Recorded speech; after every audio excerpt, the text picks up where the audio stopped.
think I'll start from this side and work my way that way. Okay. Good evening, ladies and gentlemen, and welcome. I'm glad to see so many people that I recognize out there in the crowd and a few that I don't. That's good to see. We're about to get started with eating, but before we do that, I would like to ask Mr. Ben Crane to come up and say grace.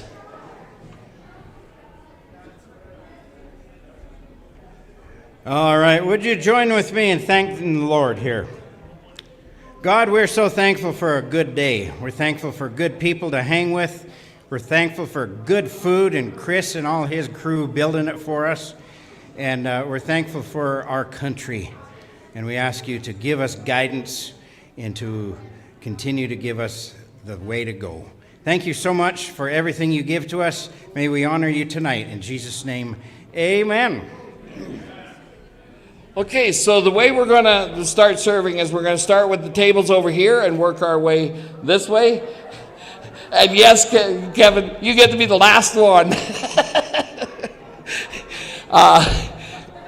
It just to make the flow a little smoother, I think, to do it that way.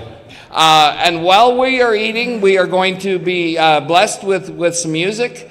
And the first musician up is, again, Mr. Ben Crane will be coming up and performing a couple of songs.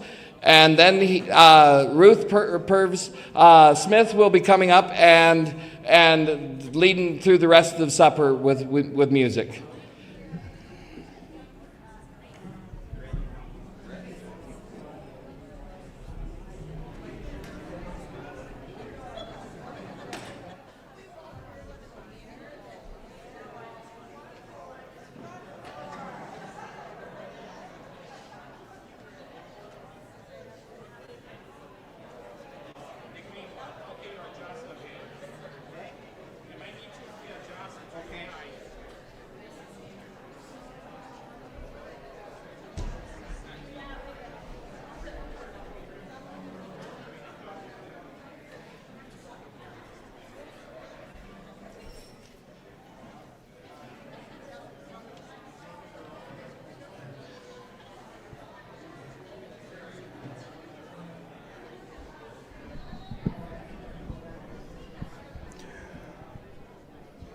Well, hello, folks, again.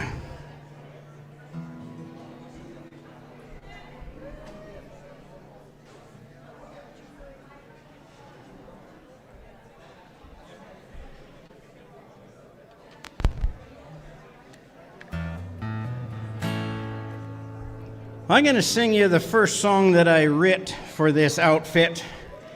They asked me to sing a song, or to write a song.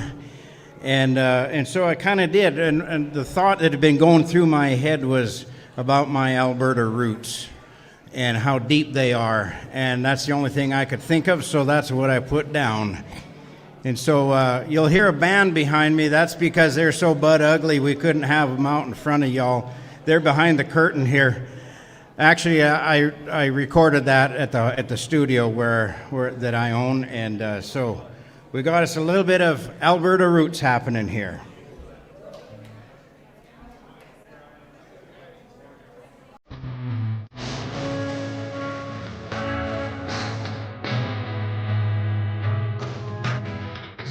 Could I have some monitor on the tracks, please?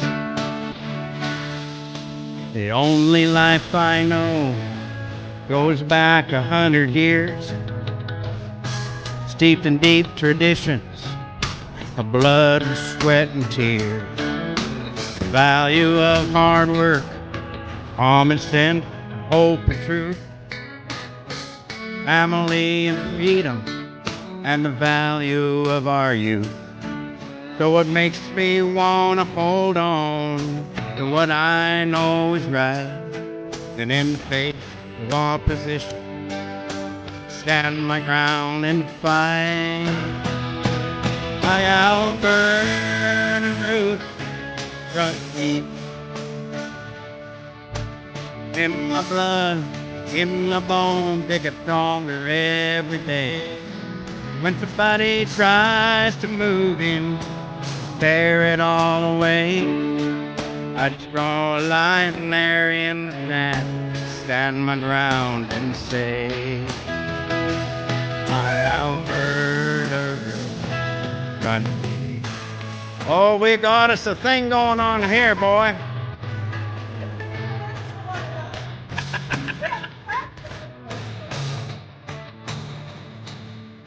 It's living on the land, watching life come and go, working hard and playing hard, sunshine and in snow. We don't really ask for much, but we know that God provides, and He's given us all the things we need to enjoy this life and thrive. So what makes us want to hold on to what we know is right, and in the face of opposition, stand the ground and fight. My Alberta roots run deep in my blood, in my bones, they get stronger every day.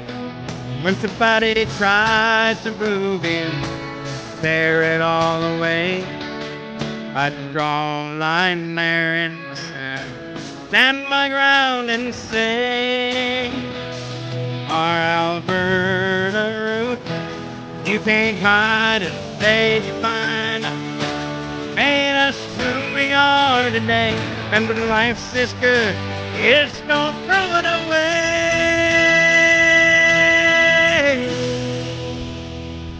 'Cause our Alberta roots run deep. You can't dig 'em up, pull 'em out, they go deeper every day. And when somebody tries to move it and tear it all away, we just draw a line there in the sand, stand the ground and say, our Alberta roots run deep,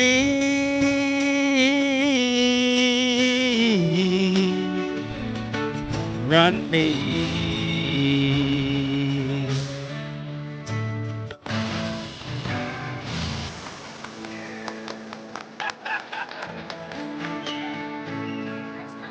And give it up for the ladies.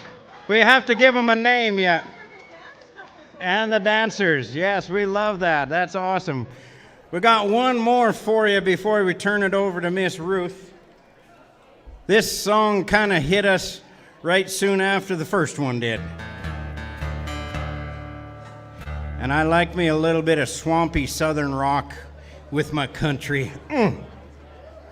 And this one is one that I learned from running with these people. Is I'm learning the stuff that I didn't know before. I'm smarter than I ever have been, and it's kind of hard on my hat because it don't fit so good anymore.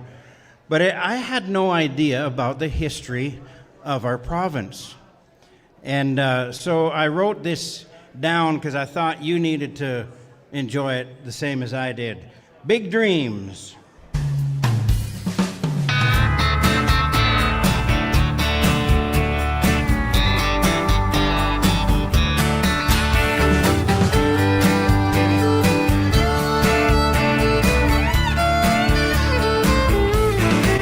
No, we didn't ask to be brought here back in 1905.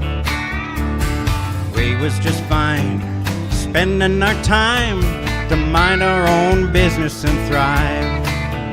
But the East had different ideas. We're too good a deal to pass up. What we had, and they wanted it bad. So he signed us up there on the spot. Said, we'll call you Alberta, land of big sky and big dreams. You do the work, we'll take the pay. That makes us the ultimate team.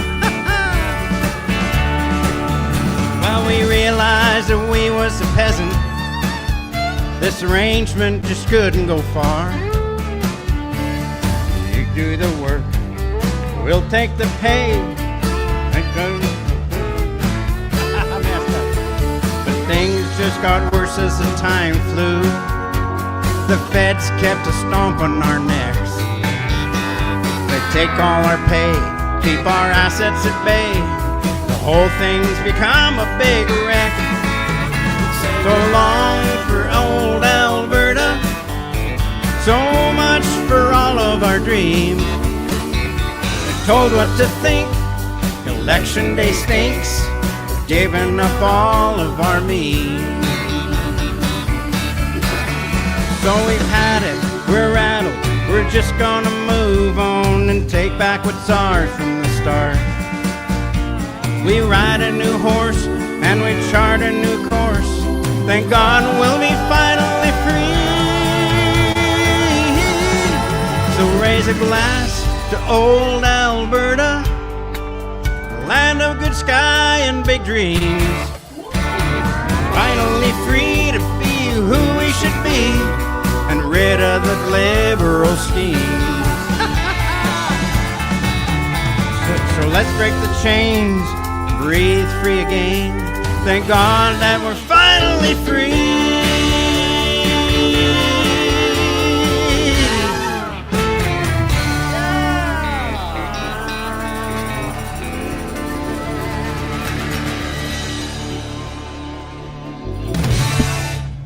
Thank you so much, man alive. What a rowdy crowd. We come to the right place. And to think I was going to go to bed early tonight. Well, listen, we want to let you know we do have a cash bar that's wide open back here as well. And keep an eye on the lineups. That is really good food. I had a little bit of a preview of it, and man alive, that was good stuff. Well, ladies and gentlemen, we have a real treat for you tonight. We have Miss Ruth Purves-Smith. This gal has been around. We did not know that we knew each other. Well, she knew, but I didn't. But she goes back a whole bunch of years into the guiding and outfitting industry, and she's rode about 6 billion miles of our back country that we call our own backyard. And she's a fine songwriter, fine singer, fine guitar picker, and oh, isn't this fun? Ladies and gentlemen, would you welcome Miss Ruth Purves-Smith? Did I say it right? You got it. Oh, close enough? Yeah. Yeah, it's all good. No, it's great. Hey, you guys, how's it going? I'm just going to plug my little deal in here. Maybe I should pick a different guitar. There's some nice ones up here.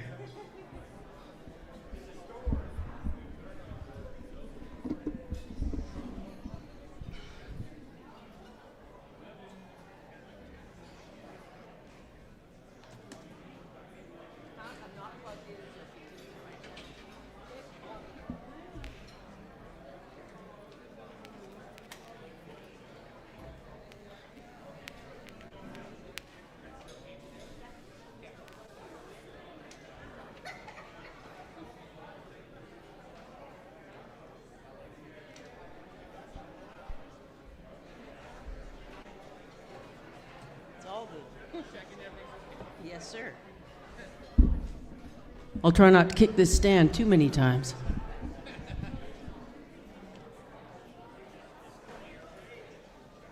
Thank you, sir. Thank you. So yeah, as Ben was saying, years ago now, because I'm an old lady, I worked for the big hunting outfits here in Alberta. And one of the few things that got packed into the base camp with us would be a Ben Crane comic book. The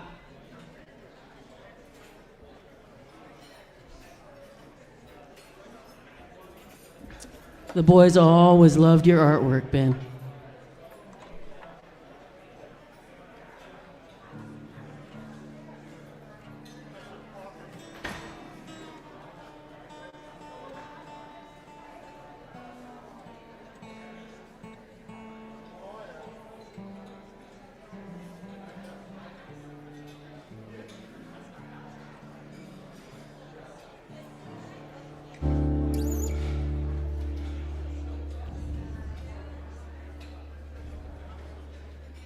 Well, folks, you get your dinner going.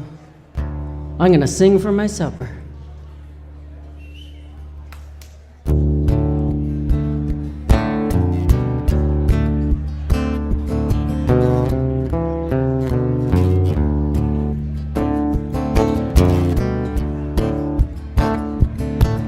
Got flies in the cupboard, but there ain't no food. I got flies in the cupboard, but there ain't no food. Got flies in the cupboard and they buzz and they hover, trying to get 'em out don't do no good.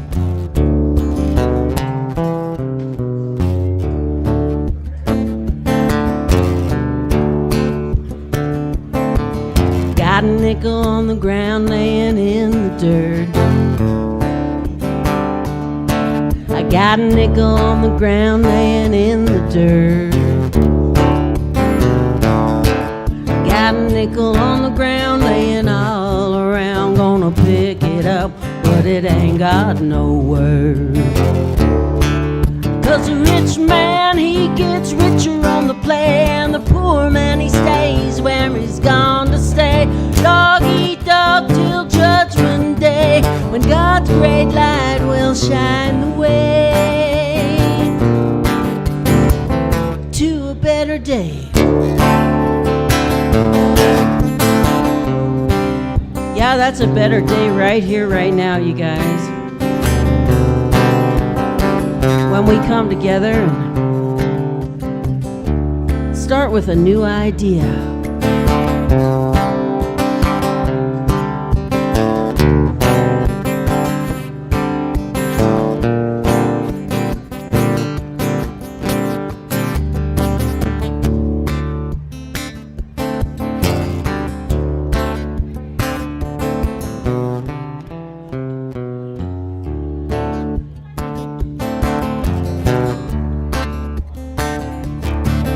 Gonna sing for my supper, that's what I'll do. Gonna sing for my supper, that's what I'll do. Gonna sing for my supper, well, I'm pretty lucky, most the world's starving through and through. Well, a rich man, he gets richer on the play, and the poor man, he stays where he's gone to stay. Dog eat dog till Judgment Day, and God's great light will shine the way. Rich man, he gets richer on the play, and the poor man, he stays where he's gone to stay. Dog eat dog till Judgment Day, when God's great light will shine the way. God's great light will shine the way. God's great light will shine the way to a better day. We're gonna make a better day. That's how we do it, you guys.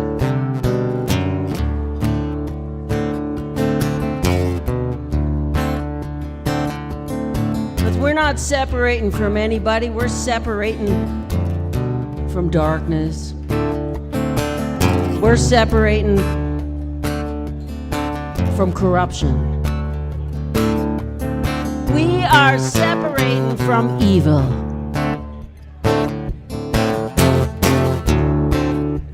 And that's what we're doing here.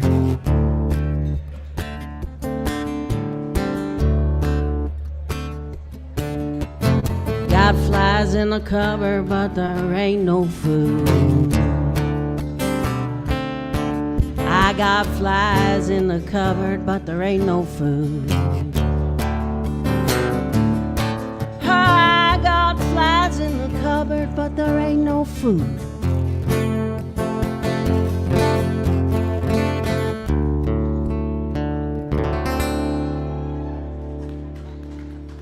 Well, folks, welcome, welcome, welcome. Thank you.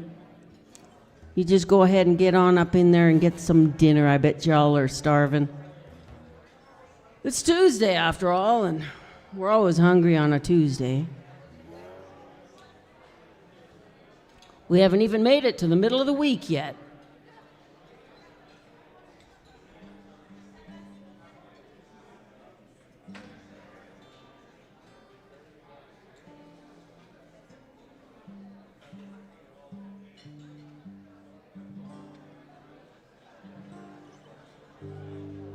Well, it's springtime. Spring rains are coming.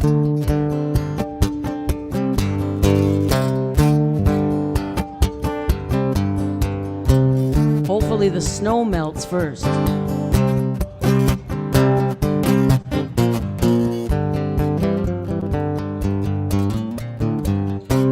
This is a song about when the snow didn't melt first.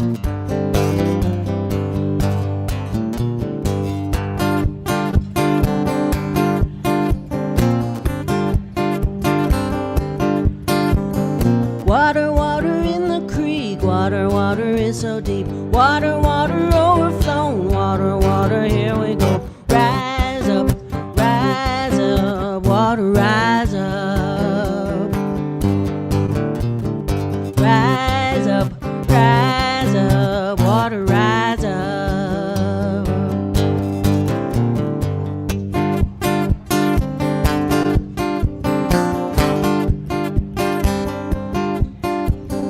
Float me to the other side, with the Lord I will abide. In my pleas are all in vain, devil wash me down the drain. Wash it all away, wash it all away. Wash it all away, wash it all away. Here we go now.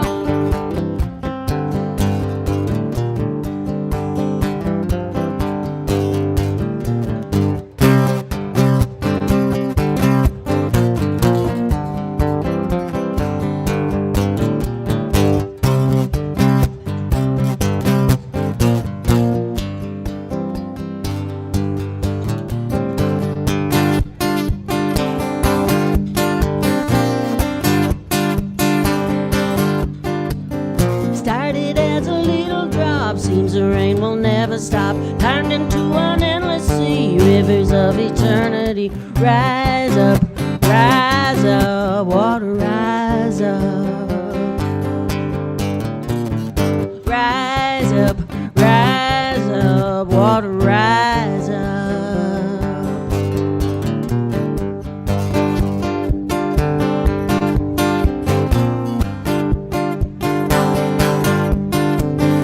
Water, water everywhere, water, water, I don't care. Water, water, let it roll. Water, water, now I'm gone.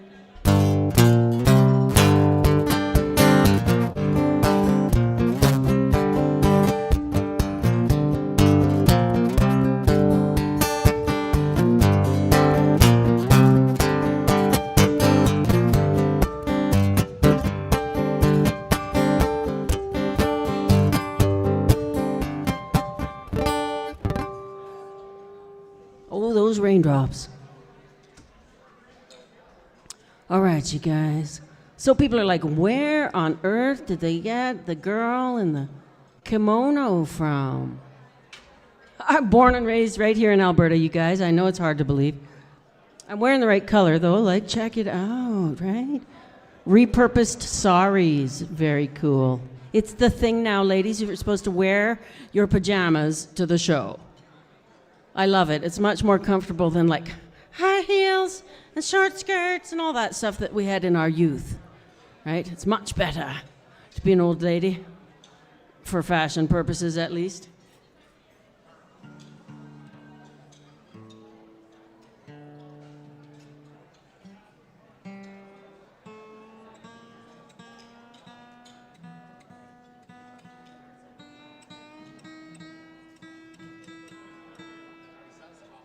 Thank you, sweetie. Thanks so much to Max taking care of sound and music for us tonight. Thank you, Max. That is one hard job, I tell you what. Because you never know what you're going to get when you show up at the club with all your gear and what's going to boom and who's too loud and who's got a hearing aid that's feeding back and turning everyone deaf.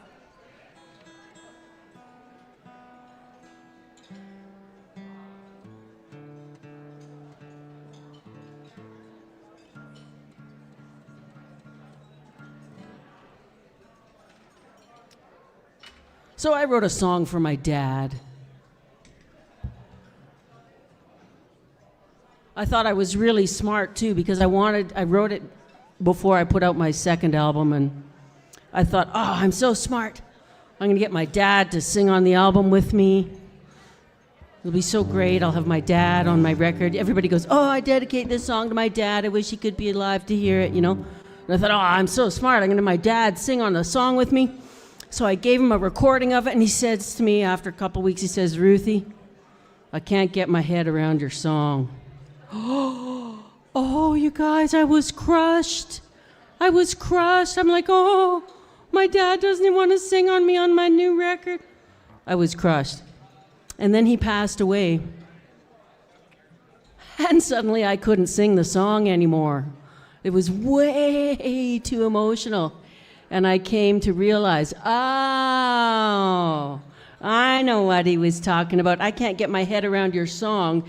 In dad language actually means that song is way too emotional for me to be able to sing. So he wouldn't have been able to come and sing with me on it. And I was thinking, well, I'll never record it because he's passed away and now I'm all choked up. I can't sing it, you know.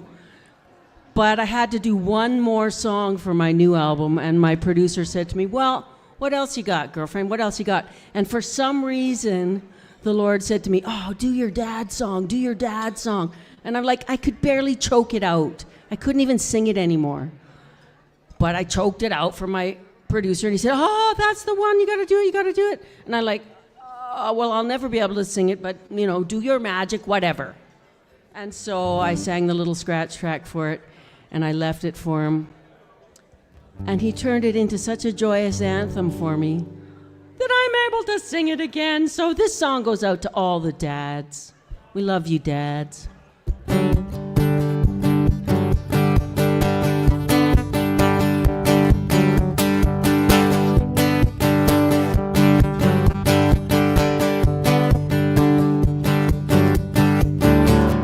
When I was just a little girl, my father said to me, let's take a walk down in the clover, out across the creek. The only bridge across that stream was old and rickety. I was afraid and could not cross, so Dad came back for me. He said, I will cross over, I will cross over, I will cross over to you. I will cross over and we'll dance in the clover. I will cross over to you.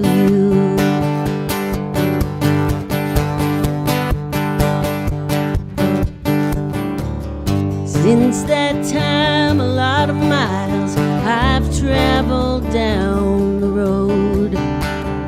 But oftentimes my dad was there helping with the load. But one day he just grew too tired. Somehow we all get old. And I came back to help him through the deepened winter snow. I said, I will cross over, I will cross over, I will cross over to you.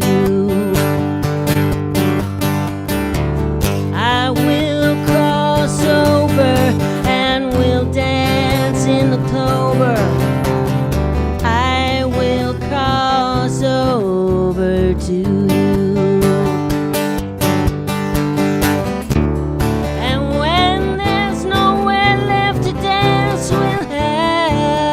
Fly. If you'll just take my hand, I know it will be fine. It's gonna be alright.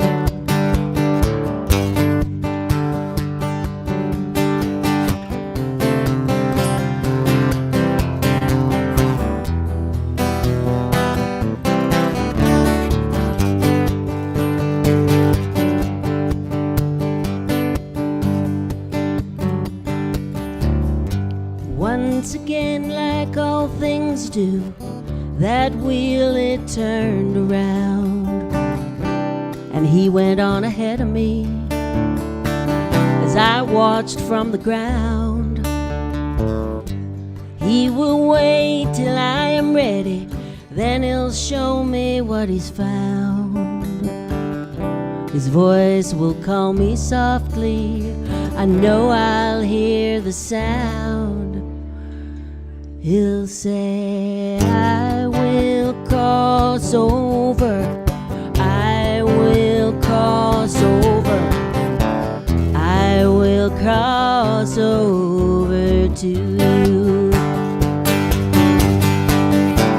I will cross over and we'll dance in the clover. I will cross over to you. And when there's nowhere left to dance, we'll have to fly. If you'll just take my hand, I know it will be fine. It's gonna be alright.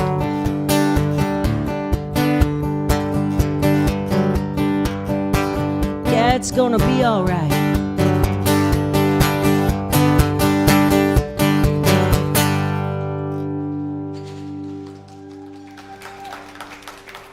Thanks, Dad.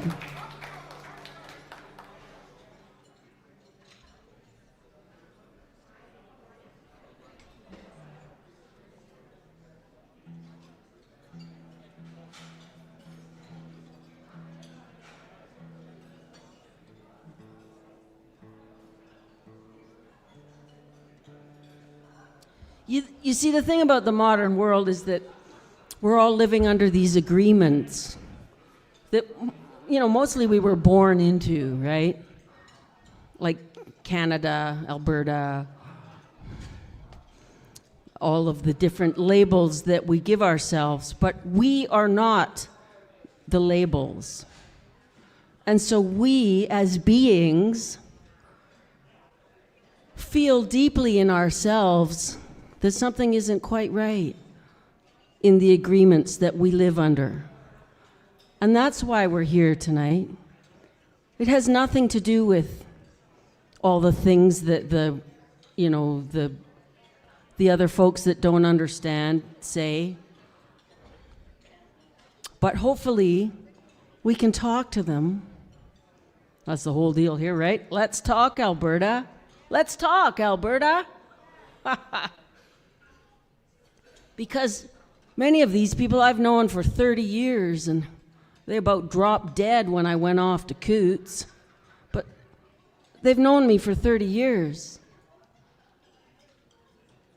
Did they think that I suddenly was taken over by evil Nazis? Well, yes, actually, they did. But I'm still standing. And I'm here to tell you,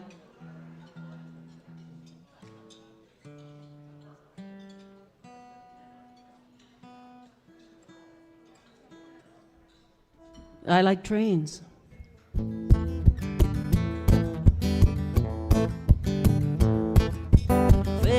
Miles from Arkadelphia, right near the Texas border.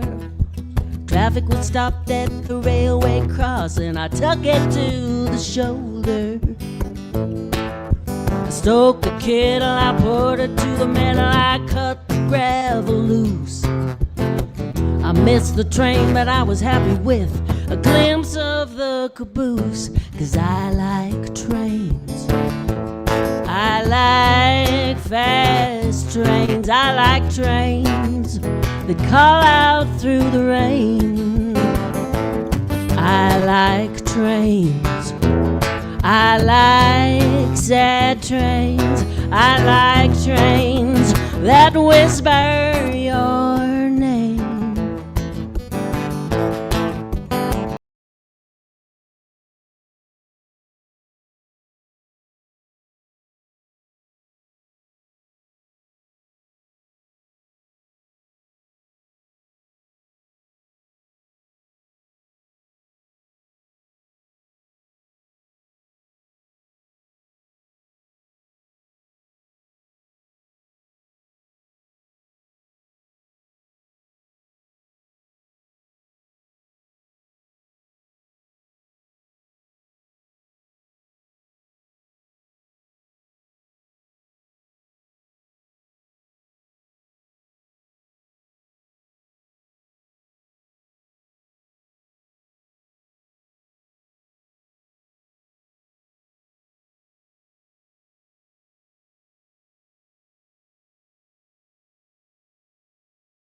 man besides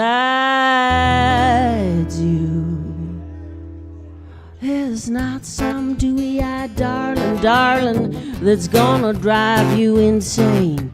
But anymore I'd be listening for the sound of a big old train. 'Cause I like trains, I like fast trains, I like trains that call out through the rain. I like trains, I like sad trains, I like trains that whisper your name. I like trains that whisper your name. I like trains that whisper your name.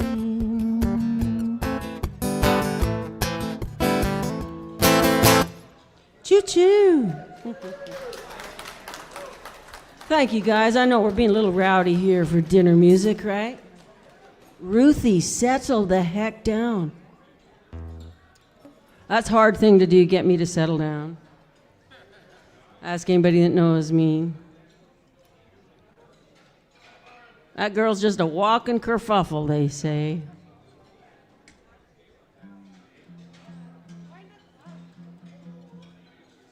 But I love y'all so much.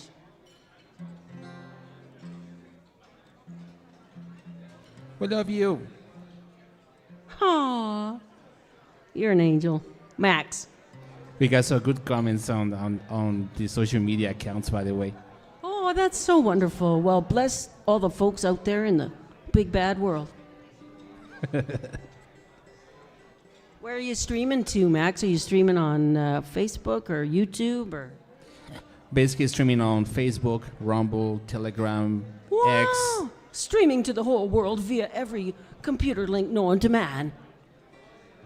Well, thank you so much for that, Max. I guess I better say something important.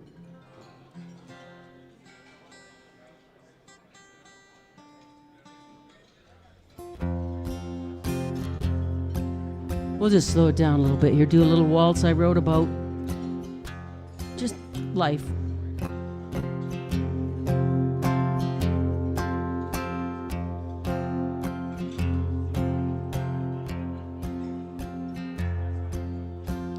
We dance in the darkness, sailing for day. Oh, we dance in the shadow, not knowing our way. Yeah, we dance to the edge, our stride gone astray.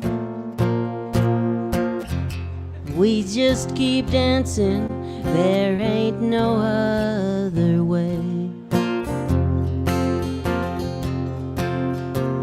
Well, God is in heaven, and He has His plan. But we're having a spell where we don't quite understand. I suppose time will reveal what He has in His hand. Yeah, but until then, we're just doing a dance. 'Cause we dance in the darkness, sailing for day. Oh, we dance in the shadow, not knowing our way. Yeah, we dance to the edge, our stride gone astray. We just keep dancing, there ain't no other way.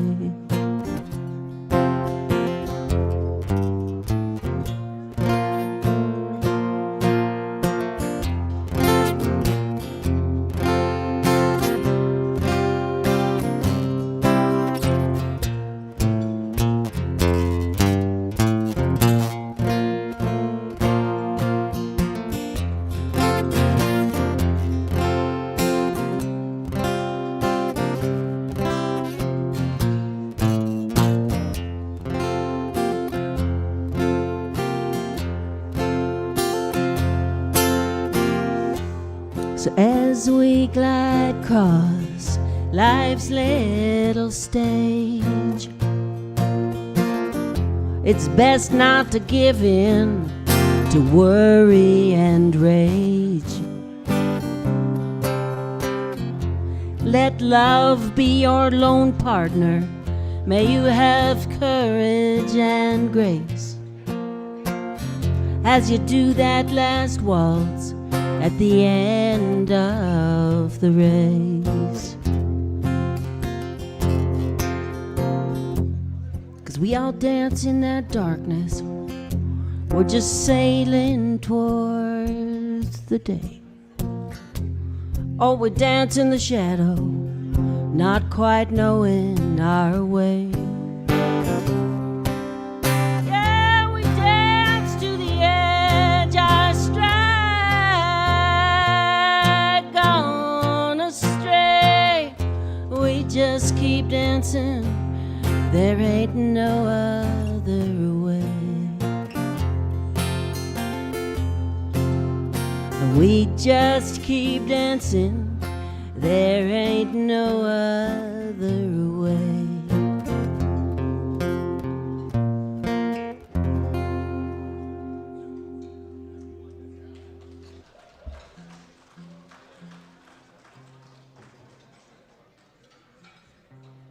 Thank you folks so very much. That's a song off my first album. Older than most of your children.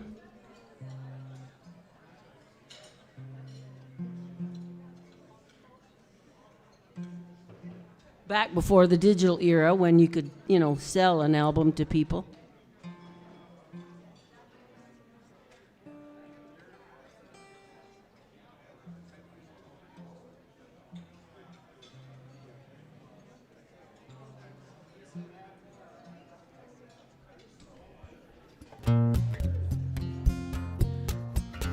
I don't suppose there's anybody here old enough to remember the maps of the solar system from the 1970s.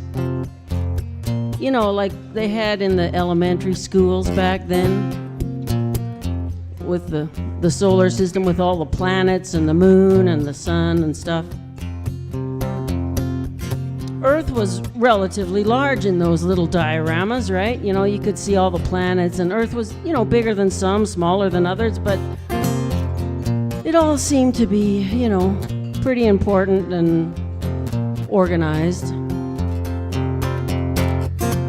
But now it's the 21st century, and we have Google.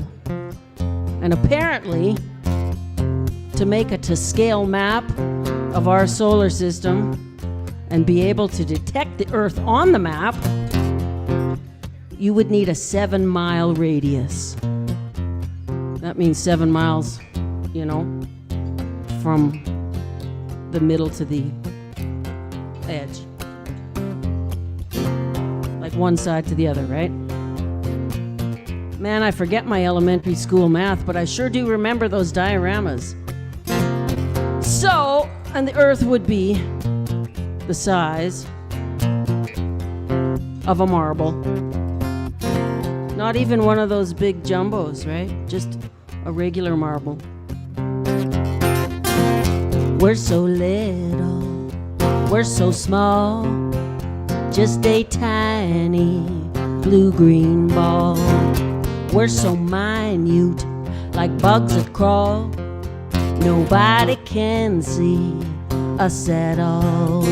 Can't see the big mess we've made of it. Can't see us fighting, though we won't quit. None to notice the stuff we're hiding. No one will witness all the shopping. You thought I was gonna say something else, didn't you? Well, not all songs rhyme all the time, right? I mean, I could say it and it would be kind of funny, right? But I think shopping is funnier and very human of us. Make sure you do some shopping while you're here, by the way, guys. We have some amazing booths here. healthy stuff and Alberta stuff and healthy Alberta stuff. Can't see the big mess we've made of it. Can't see us fighting, though we won't quit. None to notice the stuff we're hiding. No one will witness all the shopping.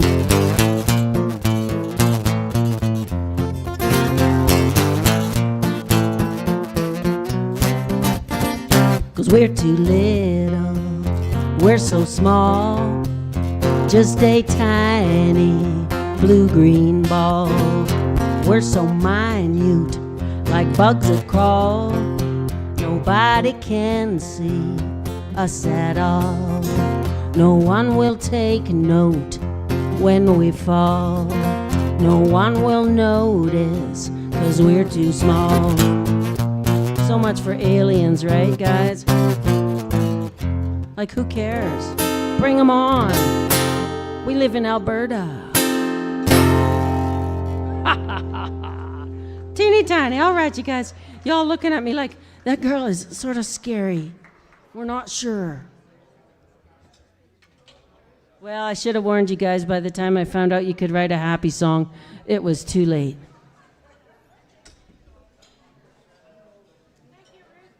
How about a funny song? What time are we at, Bonnie? Must be 10 minutes past eating with your fingers.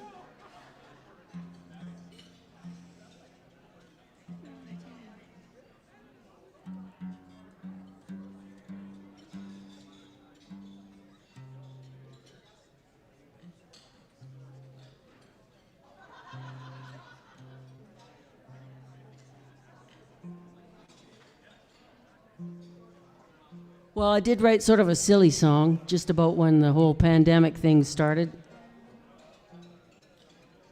Released it just before I went and spent 70 days on the line. Scamdemic. The scamdemic, that's right.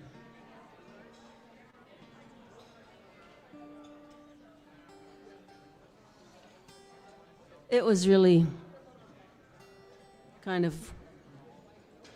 There's not a word, actually.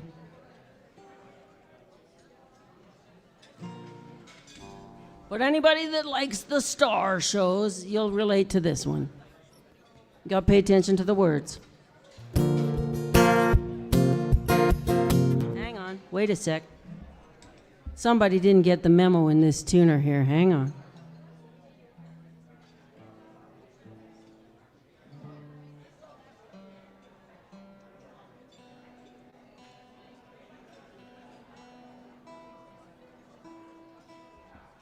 Or it was that guy. It's always the G string, you guys. My G string likes to stray.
yeah, you gotta pick a side, guys, that's right.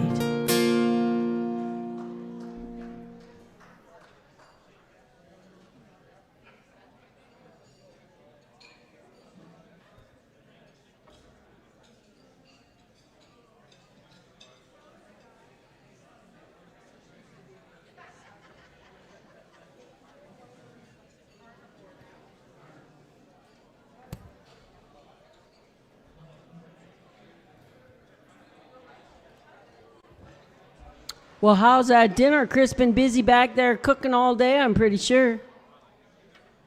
That's a heck of a dinner, eh, guys? Yeah, let's hear it for the cooks.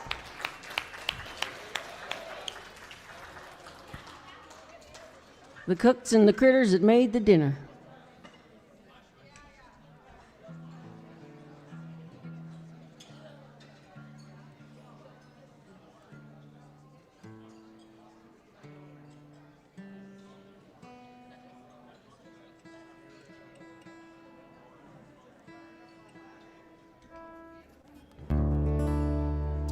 Here's a little song I wrote about Alberta history.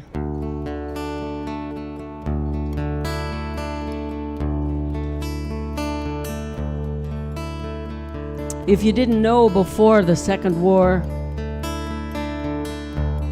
a lot of Alberta boys were being recruited by the British Navy to go and join the British Navy because they were known as excellent spotters. From growing up on the prairies, they could see stuff for miles. So they were coming home even before the war with brides from London and Glasgow and great big cities over in the UK. So this is a story about that.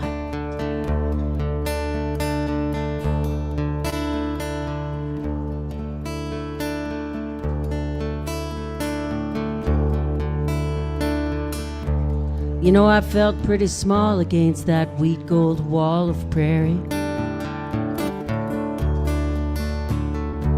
'Cause I was just a girl from halfway around the world. It scared me. I gave my heart, I was pretty and smart at 18. With arms so strong and a deep bass song, he thrilled me. The world went mad across the sea, so far from this tranquility. Over there, such tragedy, as I waited here in disbelief. Never seen such big skies, never known such dark nights. I've never seen the stars shine so bright over me. A winter cruel, the wind whistled through across the prairies. Then they asked him if he'd sail that ship with the Navy. Off to Dieppe with the regiment was the mission. In the 24th Fleet now, he stood by the bow in his picture. And here at home, it was women on our own at the homestead. And I felt so proud as I wrote him how we're expecting. Never seen such big skies, never known such dark nights. I've never seen the stars shine so bright over me. You know the news, it came too soon from overseas. All hands went down in the fight for liberty.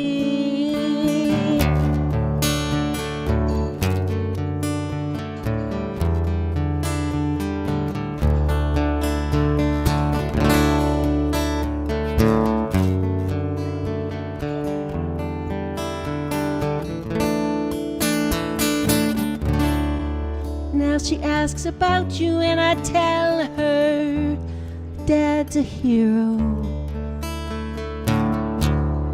A military cross from that war, it was my fear. I marched with my sisters for the cause, while he stood on guard and bravely fought. We're here alone now, baby, you and me, but hold your head up, child, 'cause we are free. Never seen such big skies, never known such dark nights. I've never seen the stars shine so bright on me. Never seen such big skies, never known such dark nights. I'll watch for his star bright over me.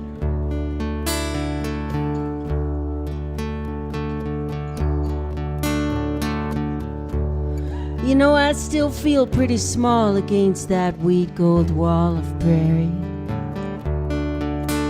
Yet when I look up at that big sky, I believe.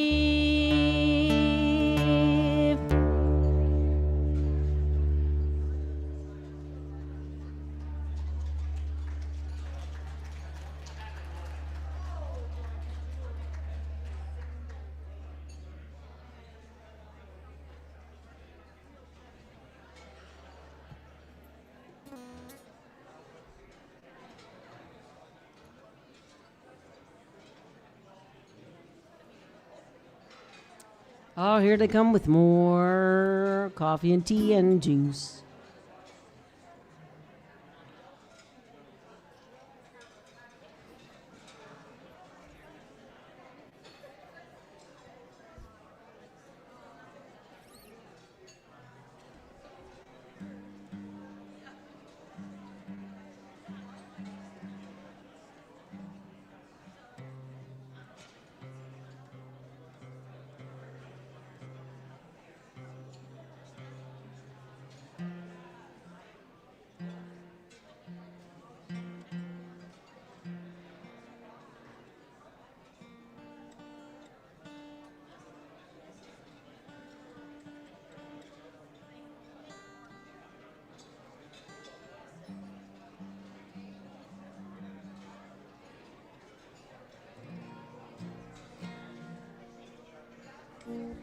Here's a song about a truck driver. How's that? Hey, you know what? I think before I do that, we have a lot of birthdays in May. So it's a really good time to get together and sing happy birthday. So if you have a birthday in May, we're going to send happy birthday out to Roses right here, and out to Max, and out to everybody else that has a happy birthday. Wait 1 minute.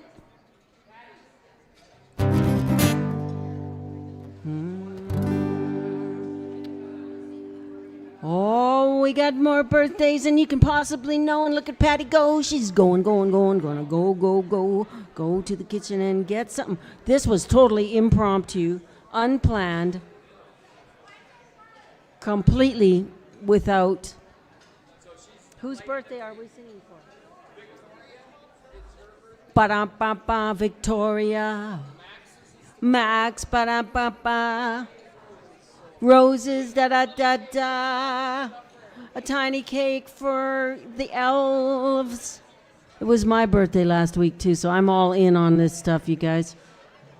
Nothing like turning 50 for the 9th time. It was the last chance I got, though.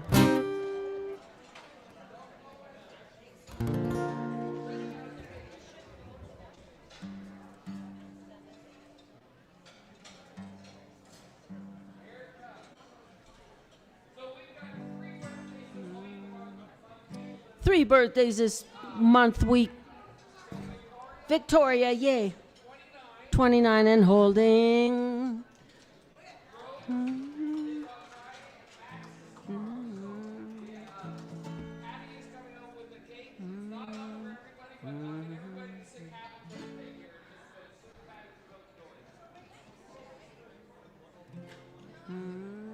Shane, we just can't hear. Can you just grab the microphone, the blue one that is on your left side when I put you through, okay? Okay. There you go. Now you know what he's going on about over there. So if Patty brings the cake out now, maybe she's trying to find a lighter because I forgot to give her my lighter. She's like, I bet you that's what it is. No. Do you have matches? No. Do you have a lighter? No. Do you have matches? Okay, who's got a flintstone?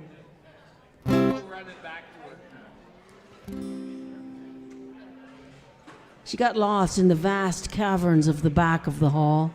Here she comes, here she comes. Da. Okay, everybody. Oh, maybe that wasn't her.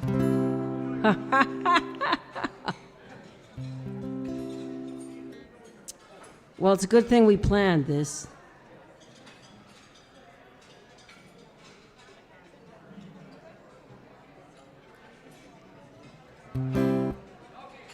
Happy birthday to you.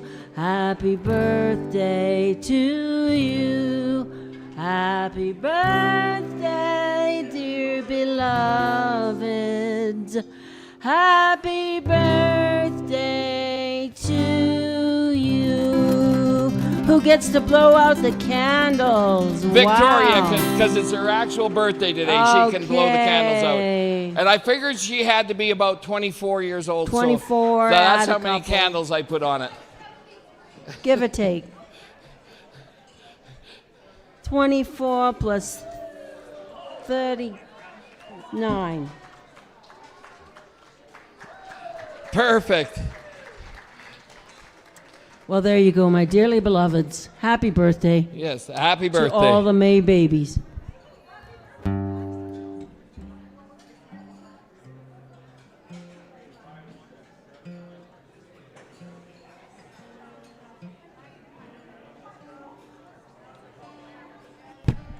Bunny. Bunny, Bunny. Where are you, Bunny? Okay, we'll sing that truck driver song now.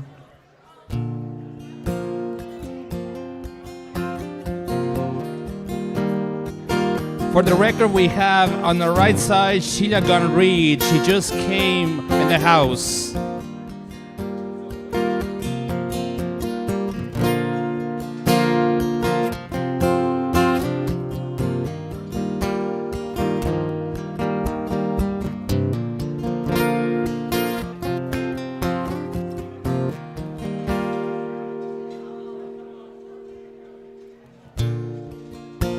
Darling, I'm a coming down old route number 67. Just got off the turnpike, avoiding the Ohio State inspection. Johnny Law followed me up the road, then he turned back and he let me go.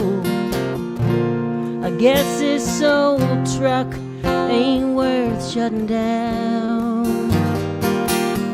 And your voice last night on the telephone said you wouldn't be there when I got home. So when I get to Cleveland, I'm gonna head back south.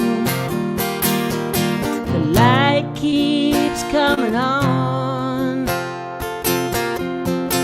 I got water in the fuel. The brakes are gone. I got a left front tire throwing thread. By tomorrow morning I could be dead.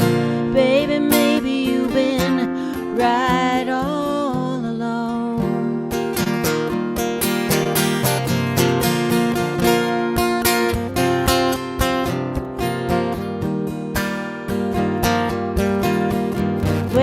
said you couldn't stay with someone who was always going away. All you wanted to do was to settle down. Yeah, you wanted to buy that little trailer out on the edge with the money you were saving, with a carport and a color TV and no place to turn around. The light keeps coming on. I got water in the fuel. My brakes are gone. I got a left front tire throwing thread. By tomorrow morning I could be dead. Baby, maybe you've been right all along. Baby, maybe you've been right all along. Remember that winter when the lake froze over? We drove out there after we'd unloaded, and we revved that truck and spun it round and round. We kept it idling out on that ice, crawled in the sleeper and I held you tight. Baby, I'm sure on thin ice now. Folks, it's the last call to get your dinner now.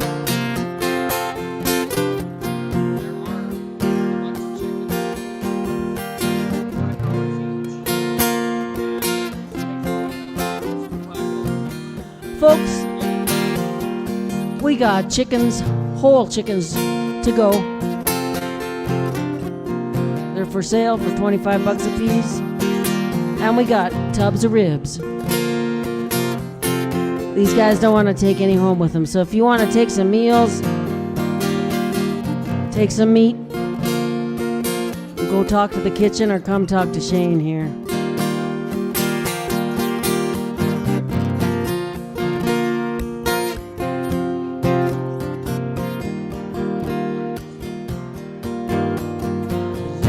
Keeps coming on. I got water in the fuel. My brakes are gone. I got my left front tire throwing thread. By tomorrow morning I could be dead. Baby, maybe you've been right all along. Baby, maybe you've been right all along.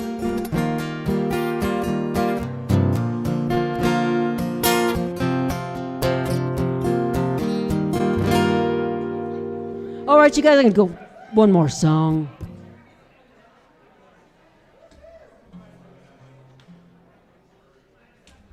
Thanks for sticking around with me here. We got all kind of guests and things going on, and make sure you get yourselves last call for supper. There's lots more over at the bar. Have fun, make yourselves at home. Lots coming up. I'm Ruthie Purves-Smith, singer and songwriter. Born and raised right here in Alberta. Here's a song about getting out of the big city.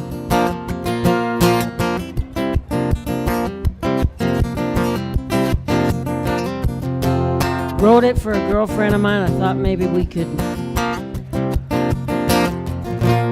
get out of town.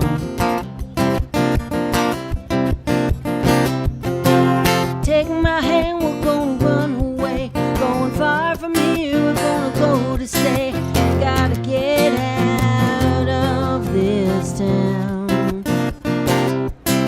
Nobody knows where we're gonna go. Just pack it all up and get the show on the road.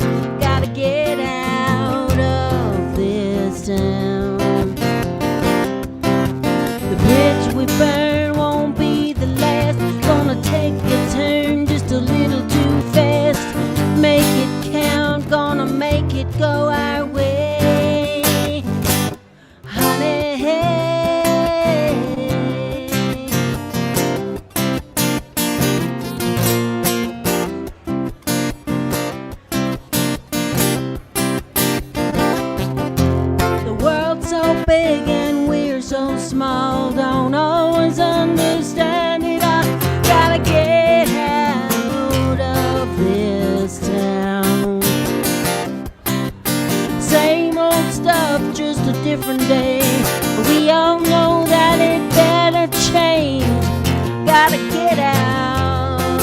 this town.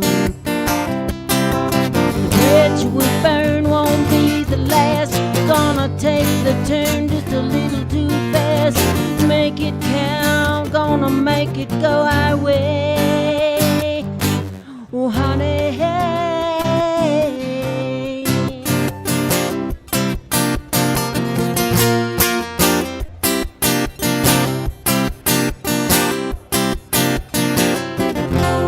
Take my hand, we're gonna run away.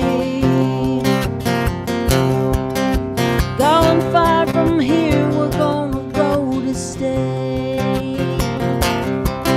Nobody knows where we're gonna go. Just pack it all up and get the show on the road. Gotta get out of this town. Gotta get out of this town. Gotta get out of this town. Yeah, I gotta get out of this town.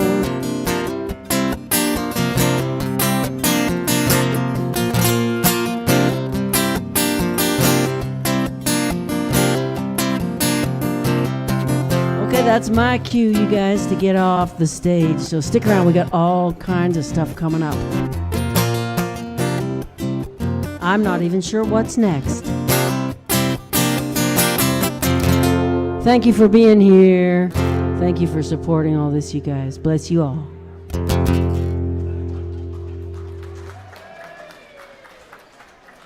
Thanks, Lois.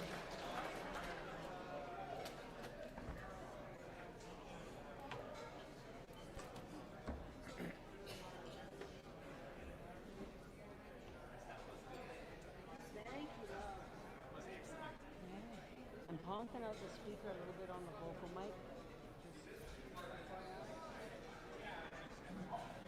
I was pretty hot in there. I was speaking it a little bit.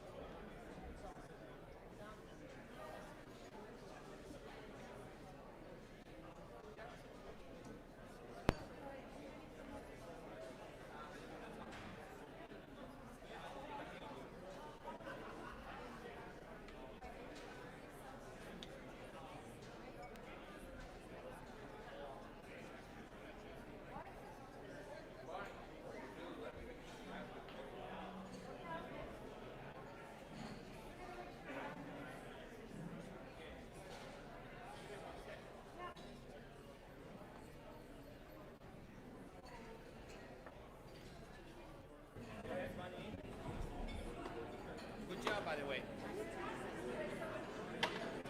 Oh, I asked him to just say a couple words. So, is there an online option? Oh, okay.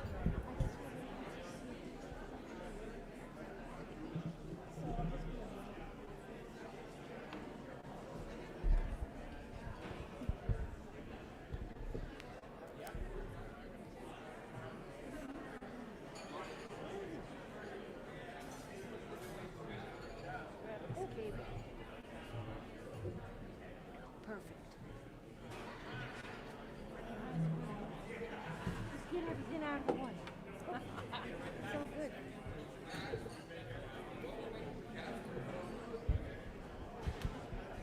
What's that, Shane?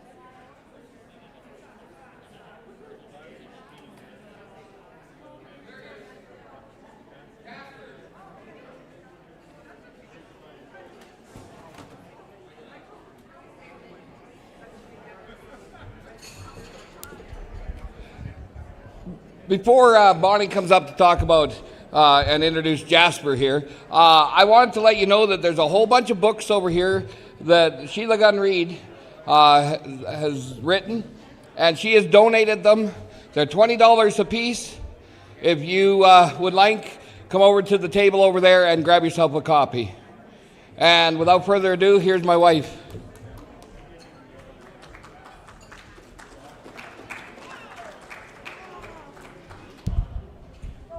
Good evening, everybody. You know I'm not usually the one who speaks. With all these speakers around, I can hardly get a word in edgewise. Anyway, but I was moved to thank you all so much. All of you, I think you should give yourselves a big round of applause. You really should. You and so many other people who are watching right now and who will watch this, you have gone above and beyond, put so many hours in, frozen your tushes, and you've been volunteering since long before the petition ever was a thing. And I'm just so proud to know all of you, and I want to thank you all for coming out tonight. I was also moved to, when I saw that Jasper was going to be here, to introduce him. Some of you may not know that he's visiting from the Netherlands. He is an independent journalist, and he's been trying to warn us ever since Chris met him about how things are in the Netherlands. They're going to happen over here. They're ahead of us. There's reasons why our Dutch friends have moved here. And I don't know if he wants to be a downer and tell you what's headed your way if you haven't heard from him before, but I just really wanted to introduce him and thank him for keeping on, because he's a warrior over there in Holland too. Thank you, Jasper.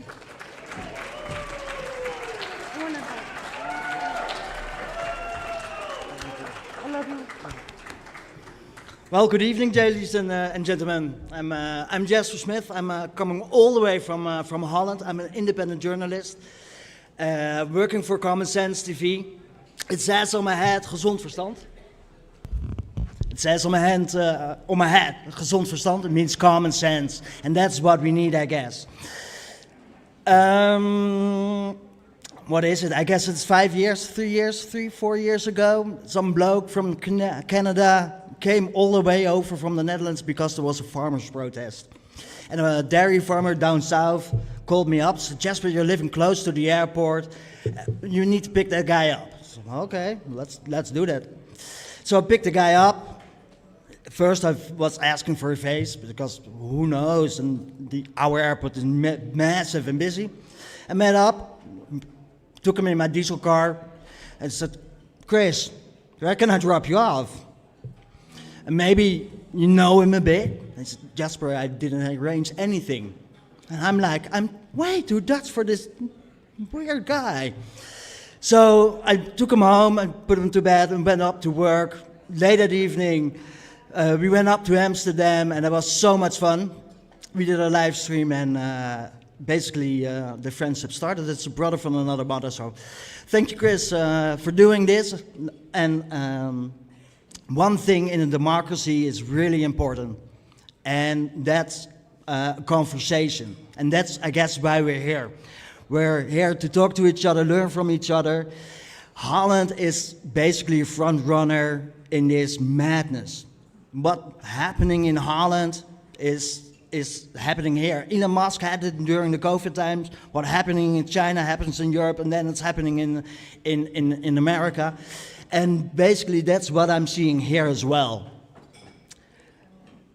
And sometimes I'm walking around and I'm thinking, what happened here?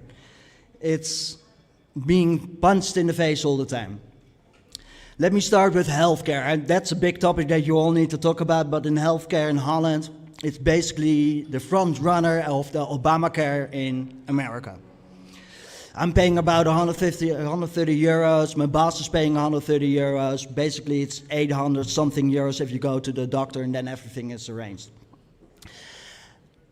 But before that, before all the electronic things, the doctors were saying something about 60,000 people get wrong medicines, and we need a digital system because we don't want nobody being killed by taking wrong medicines.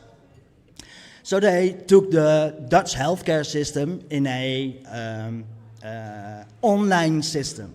Everything is, of course, automatically arranged from your bank account being charged. But when I'm feeling like a number. It was a Sunday, I had a hangover, I was laying on my couch, and my phone rang on a Sunday. And there was no number on it, and I was like, no, that's probably somebody who wants to sell me energy or a new contract or something. I'm not picking up. And I was falling asleep, I wake up with a headache, and I was looking at my phone, 3 missed calls, and a text message, and a voicemail. And the voicemail was from a doctor saying, Jasper, you need to come back to the hospital because we need to do the rest of your treatment. And I'm like, I never went to the hospital. That was on a Sunday. On a Monday, my house doctor called, Jasper, you went to the hospital. Why did you leave? And by the way, why are you taking HIV medicines? And I'm like, what? I'm not. I'm perfectly healthy. You can see it in your screen. I never visit you. I have nothing. What's happening? Jasper, you need to go to the hospital right now because your medicines. And I received a text message saying your digital ID is ready to log in for making an appointment. And I'm feeling like, have anybody seen The Enemy of the State? That's what I felt at that moment. Why do I need to go to a hospital? It was some dude probably identified my name under my name, but then the hospital has to take the care of it. But that's exactly the point. How would you, if your house doctor is calling, if your hospital is calling, and they're sure you were there, and I'm like, no. So I felt like, how is this happening? So I thought it was really weird. I need to talk about the asylum-seeking crisis. We have loads of crises, of course. We've got a energy crisis. The asylum-seeking thing is, a year ago, we're not allowed to have guns. We're not allowed to have knives in Holland. The violence is only for the government. If they want to use it, we need to be smacked to the ground and carried away.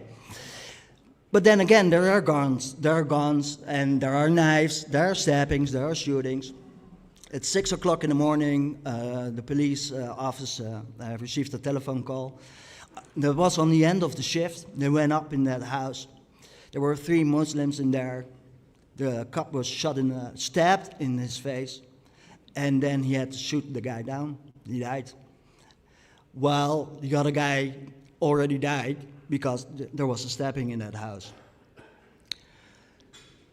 He received a house. He was 21 years. Normally, you can, if you want to have social housing in Holland, you have to be 18. You have to be registered, and then you have to be, in where I live, 18 years on a list for housing.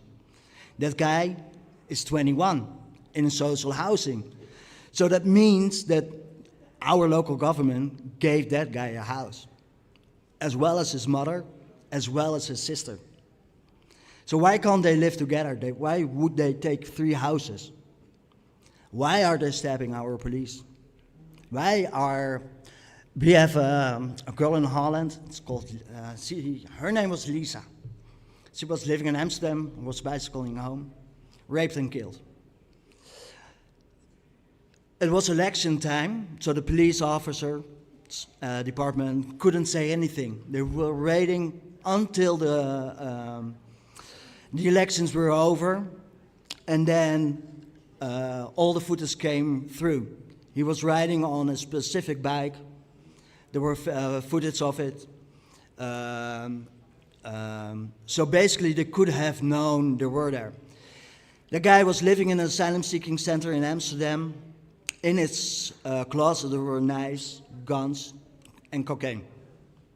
That's what we have to deal all the time with.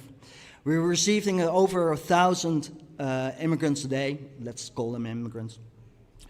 A week, 1,000 immigrants a week. They have to. We have a spreading bill.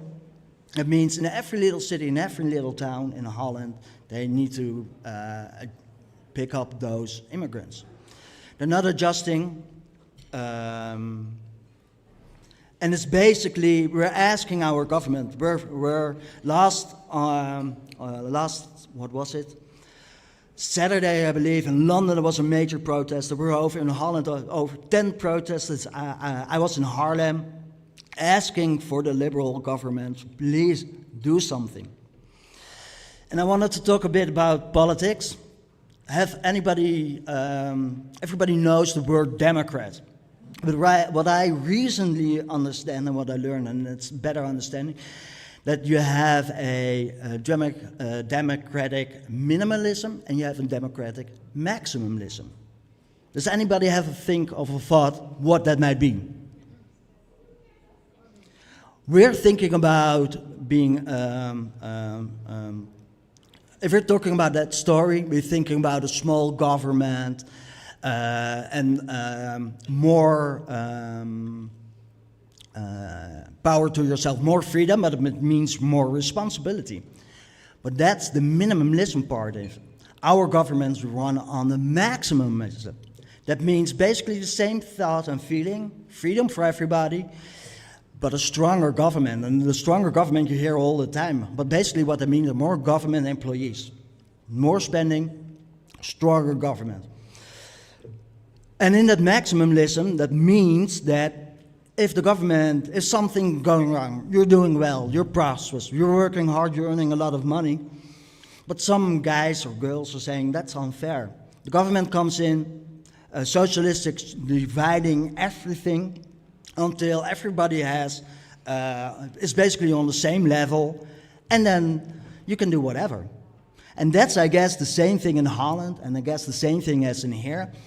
They're talking about liberalism, but that maximalism in it means that socialistic part.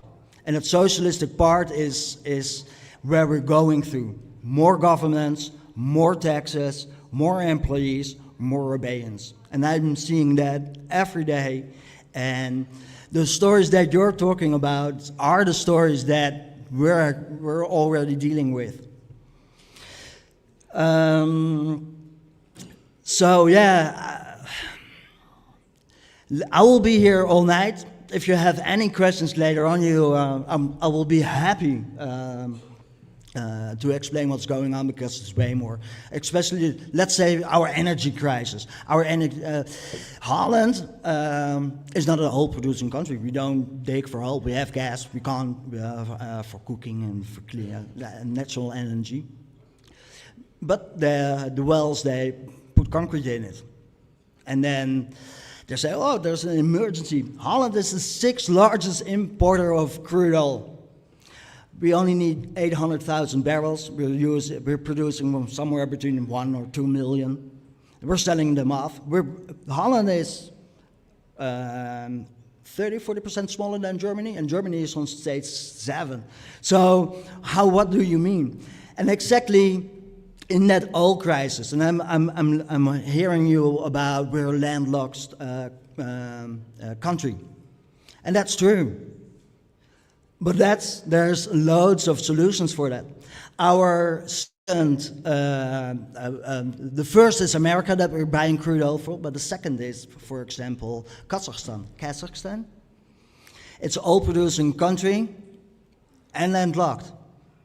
They have a pipeline going up through Turkey, and they deliver to Rotterdam, Den Haag, in our harbor. And then we've got 6 of the crude oil. We're producing everything until concrete, asphalt. So I would like Alberta to trade with Holland. Make sure you're doing the same deals, like, for example, Kazakhstan or Norway. Norway is a really good example for you. They've got a oil fund.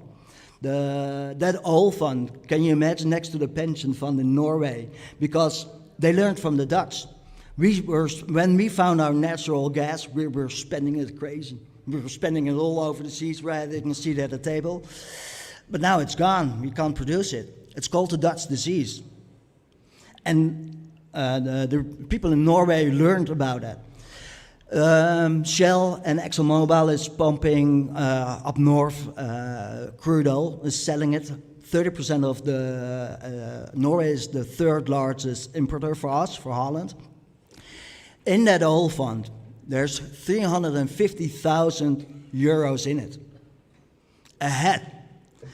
Out of that oil fund, the government is taking 3% of it. They've got free healthcare, free university, free schooling. They're the fourth richest country in the world.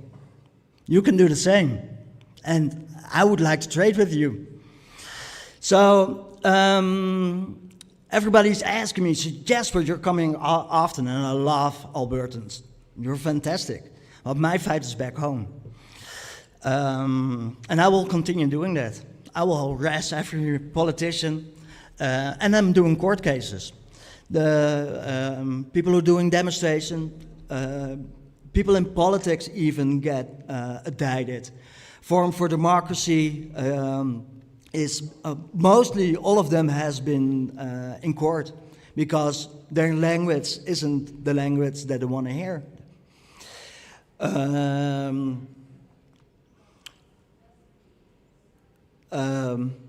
And I'm fighting for those. I think it's really important. Our fight is not only in politics. Politics is one of the four solutions. We need you guys. We need you guys to fight for us, for the people in politics. The journalism is a big part of it because I can ask questions that you can't. I can dig up and I will not stop finding. So being here, doing journalism, being the guys who are standing up for this madness, and of course what we need is people who are financing it. And if you're having those four, we can move mountains. And that's what I'm aiming for. So thank you for being here. Enjoy. Thank you for having dinner with us, and enjoy the evening. Thank you.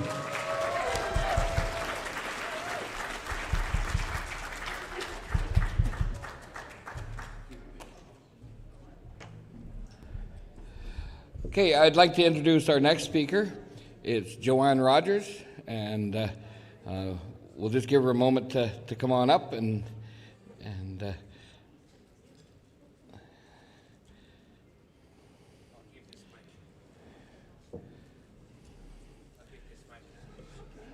there you go. I'd like to be able to hang on to this. Onto the podium. Please. Okay, no problem. Okay. Good evening, everyone. Okay, he's got to liven me up.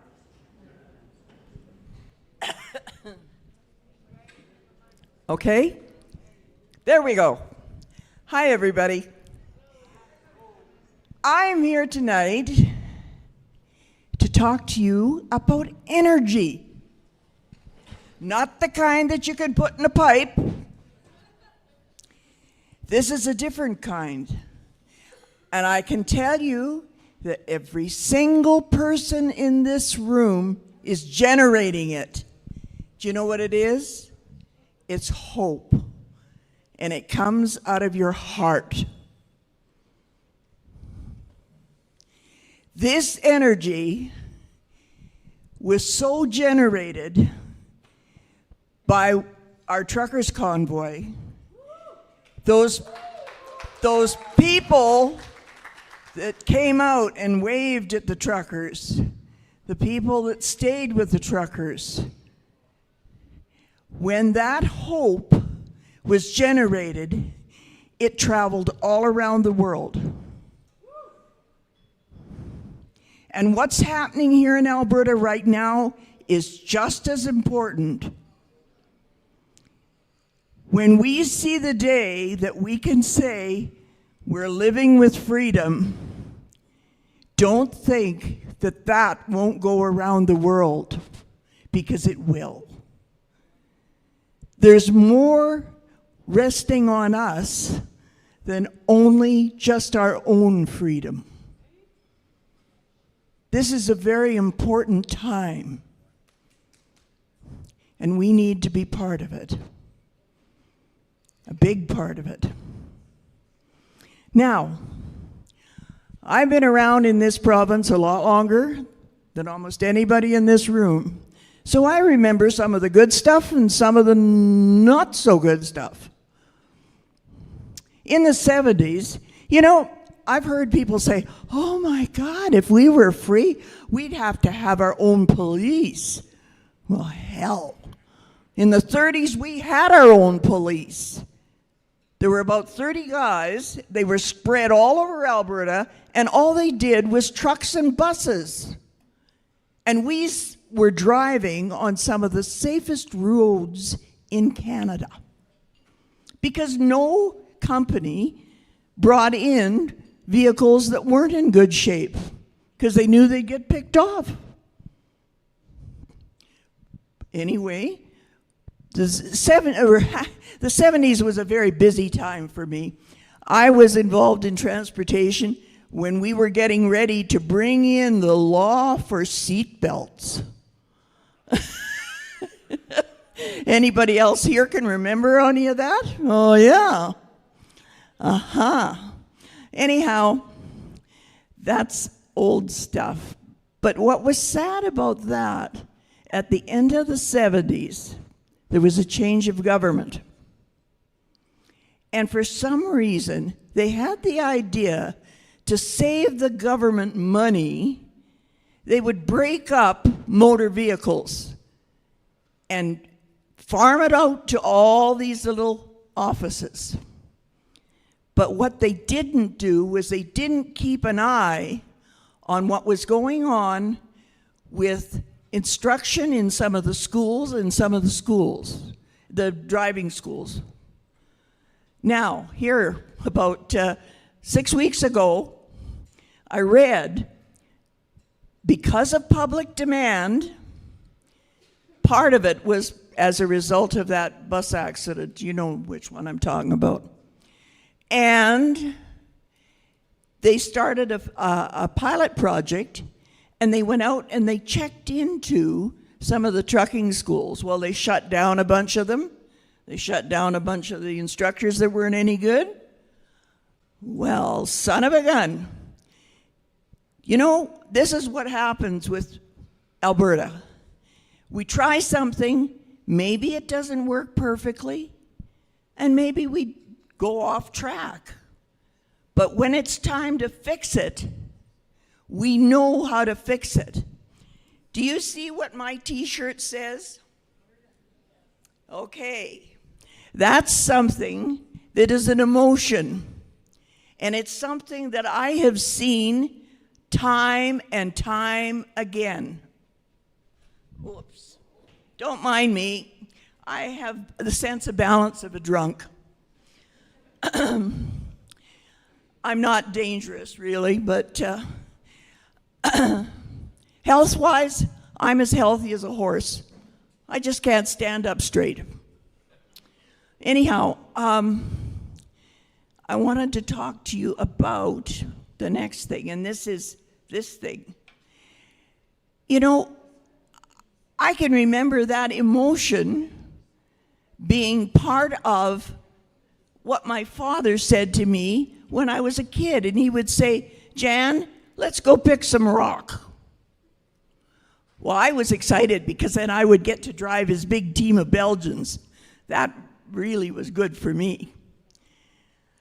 But you know, all through the years, everywhere I worked, every time I was involved with industry, with working people, they would have, you know, meetings. And it's the same thing now. We're doing the same thing. We're Albertans. And you know what? Say it with me. We can get it done. Don't mind me. I'll be fine. I just dance funny. All right, thanks, folks. You know how determined I am Why can't you be just as determined?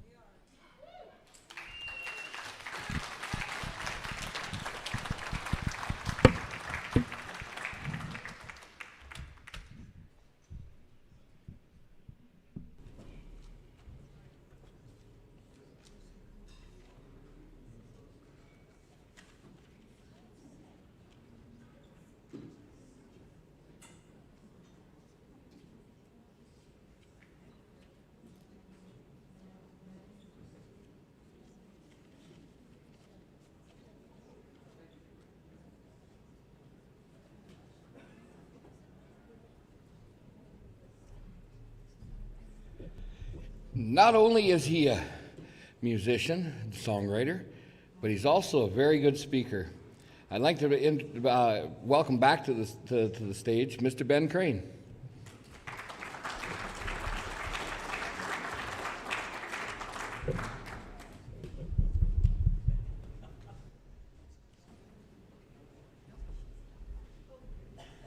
Sorry about that. I had to get my brains. I really admire these guys who can get up here and just talk. I don't know how you do it without having something in front of you. But this is a different kind of a deal. I've been asked by Shane and invited by Shane and Chris to join this group. And I'm not what I would call a speaker. I'm just a really handsome guy.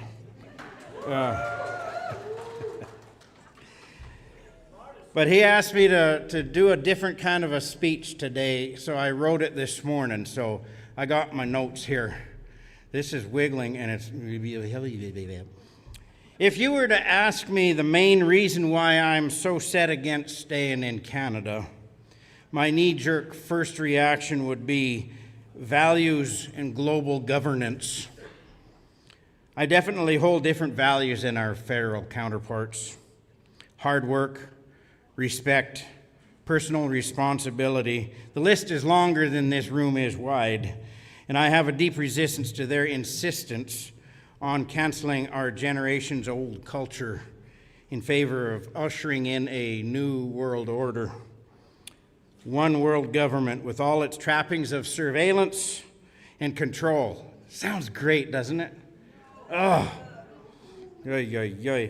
freedom is the root of what I'm looking for.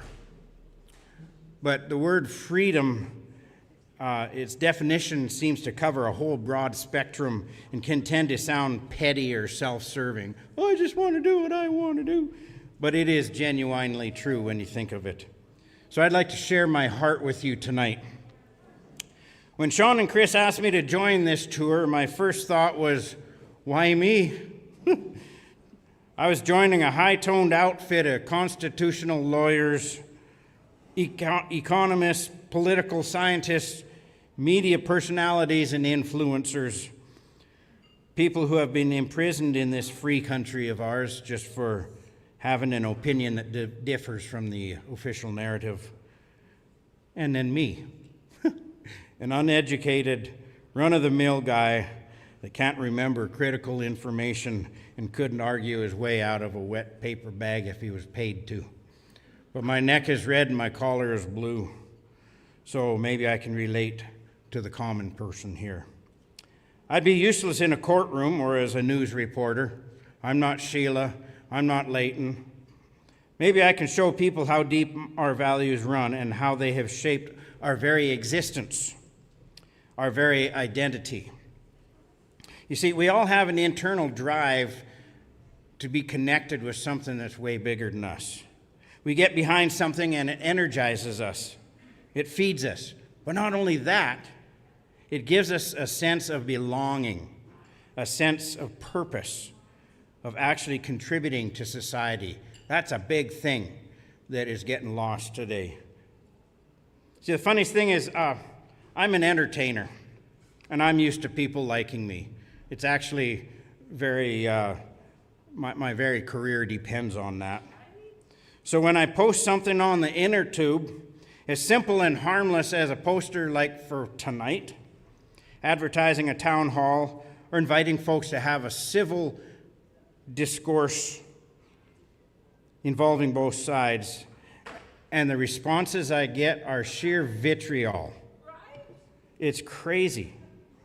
It's sheer hate. It's disgust. It's stuff I wouldn't even think of doing to my enemy.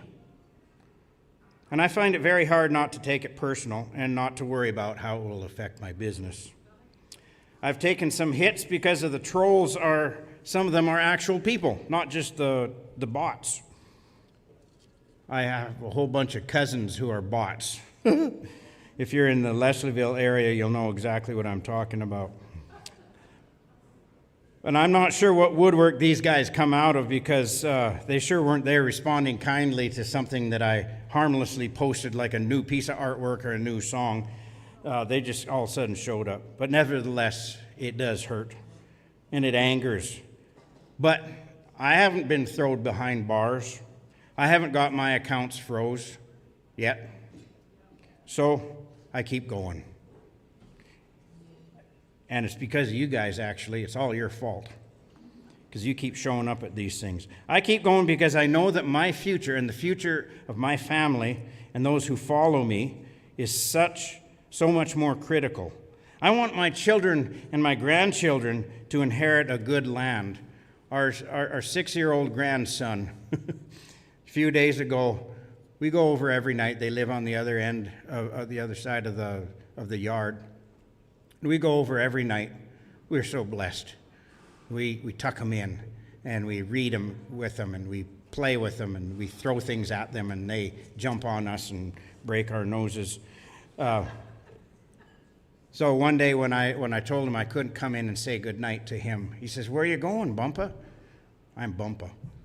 And I says, "I'm going to a meeting." And he says, "Oh, are you going to one of those meetings where you tell people how great Alberta is?" I said, "Yes, I am." I want to inherit a good land, one that they can thrive in, a country that encourages personal responsibility and honesty and truth, not the kind of people that find loopholes to get away with dishonesty. I want a small government where your voice is heard and your vote counts. Wouldn't that be something? Not a bureaucratically obese machine. Oh boy, did I find some words. Operated by elites in ivory towers. But I mean it. I mean, this is crazy. I want a country that encourages business ownership and resource development, not a red tape, traffic jam, defeatist-driven economy ideology driven by global goals and decided by unelected and power-hungry tyrants. And I want a government that is fiscally responsible and has a thing called a moral compass, a big one. I want a country that fosters a culture of freedom and thriving. There's a difference between thriving and existing. One that has no interest in telling you what to think, who to be, what to say, and all the beautiful surveillance that goes along with that. I want a country that aligns itself economically and socially with other countries with similar values, not with countries with horrendous human rights track records and other socialist and communist traits. I want the Canada we used to have. And folks, that ain't here anymore. That's why we want to get out of here and carry on, because that Canada that we used to have is still here. It's alive and well in this country we call Alberta. That's what a free and independent Alberta means to me. That's why I buckle down and ride into the wind, willing to take a stand for what I believe. That's why I do what I can to travel across the province to tell my reasons for what I believe. That's why we stood in the cold and miserable conditions. Woo-hoo, that was fun. To make sure our voices were gathered and heard. We have a beautiful place here. It's rich in culture, rich in history, rich in resources, and rich in people who still carry that pioneer grit that strong countries are forged with. Yes, we need direction. We need leadership. We need plans. We need strategies. These are being developed as we speak, and I believe the time is ripe for these to be trotted out and leader chosen. That's my opinion. And that's the beautiful thing about this thing is we don't all have to be agreeing exactly alike to be unified. Unity is grabbing things together towards a common goal in spite of our differences. That's a big difference right there. And in the meantime, we need to continue to have conversations with our neighbors and our families and those in our circle of influence. There are loud voices and deep pockets organizing against what we want for our future. But by and large, I have not heard a single reason from that camp to convince me to stay in this abusive relationship. In fact, I know billions of reasons to leave. I stole that from Zane.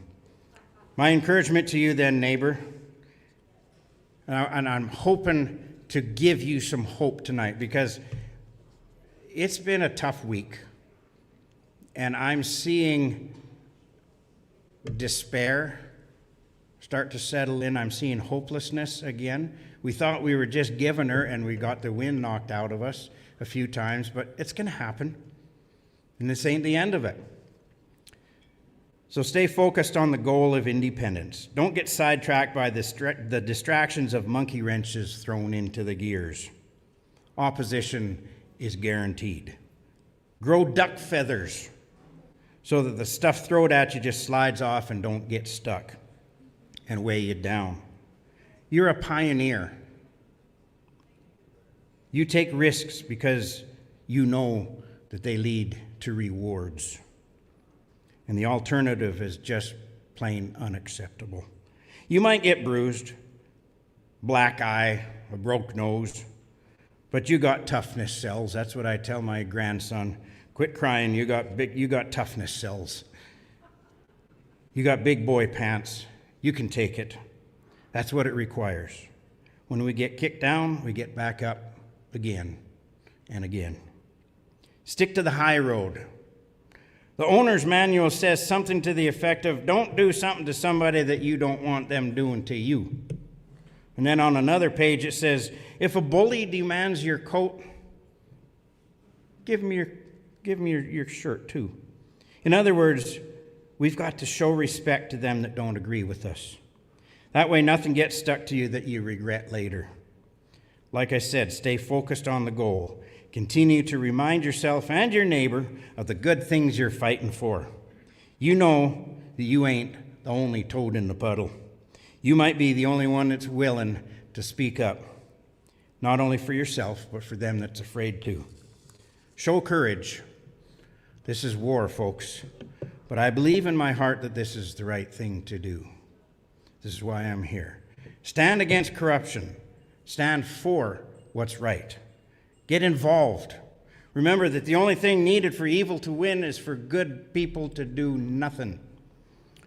And also remember that the only way to accurately predict your future, if you want to know what's coming, the only way to accurately predict it is to write it. So, no more excuses, folks. Let's pick up a pen and start writing.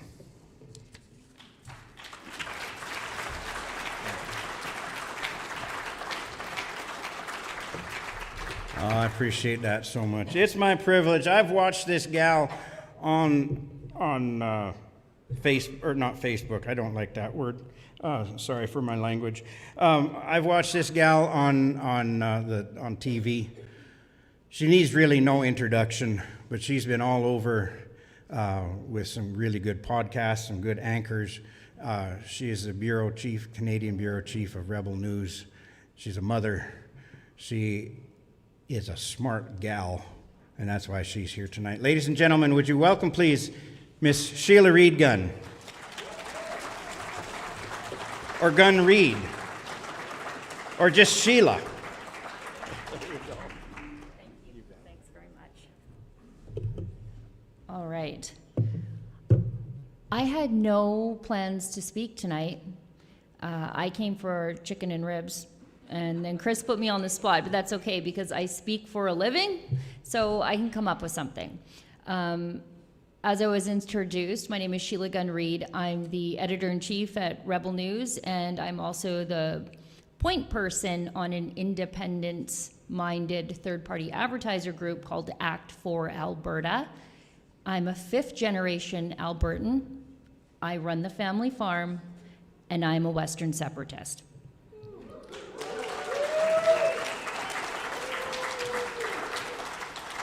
So, because I'm winging it, I thought I would talk a little bit about some of the work that we do at Act for Alberta, because we hired a very serious polling firm, Main Street, to poll Albertans on their tendencies towards independence. And it was surprising in some aspects, but it gives us a roadmap to convincing people.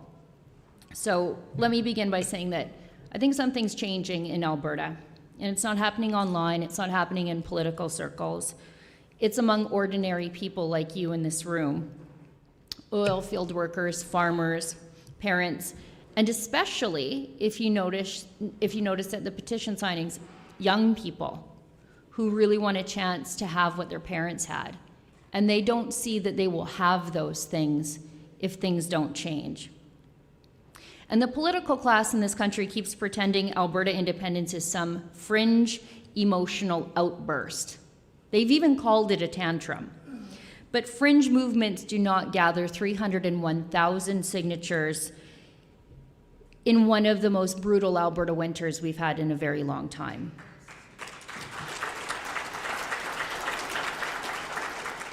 Fringe movements do not mobilize 7,000 volunteers. And they do not continue growing despite nonstop attacks from politicians, media elites, the courts, activist judges, and federal bureaucrats. Something very real is happening amongst us.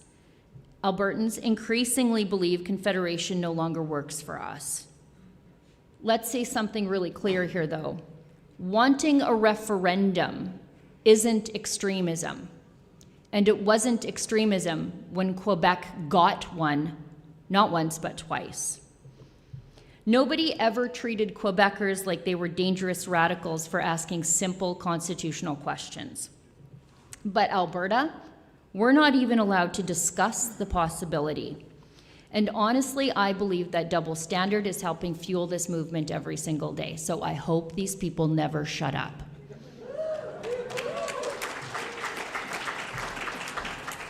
I believe paternalism creates separatists. I know it did for me. Every time Ottawa lectures Alberta, support just grows. Every time Eastern media mocks us, support grows. Every time Alberta's industries are punished while Ottawa talks about national unity like they did this week, support just grows. And our polling that we got through Main Street at Act for Alberta reflects that reality. Recent polling put Alberta independence just a month ago. Our polling data showed that it was at 30-ish%. Just this week, it's 36%. I guess the MOU didn't work. And that trend matters because constitutional movements become politically important long before they become majority movements. Quebec actually proved that. And inside our conservative coalitions across this province, support is even stronger. And I'm going to tell you these numbers because I have a point to make right after. Roughly 60% of UCP supporters say they would support Alberta independence or are open to it. Among federal conservatives in our province, the number is roughly the same. That means this is no longer some fringe movement outside of conservatism. It's embedded within the conservative grassroots itself. And so conservatives have to be realistic about the math in their attacks on the separatists. But that goes both ways. Because you cannot build a successful sovereignty movement by declaring war on the UCP premier with over 90% support inside her own party, while 60% of that same base is open to independence. Do you see what I'm talking about? That, at the end of the day, is political self-sabotage. Those groups overlap. How many canvassers have you met who were also volunteers for the UCP. A lot, right?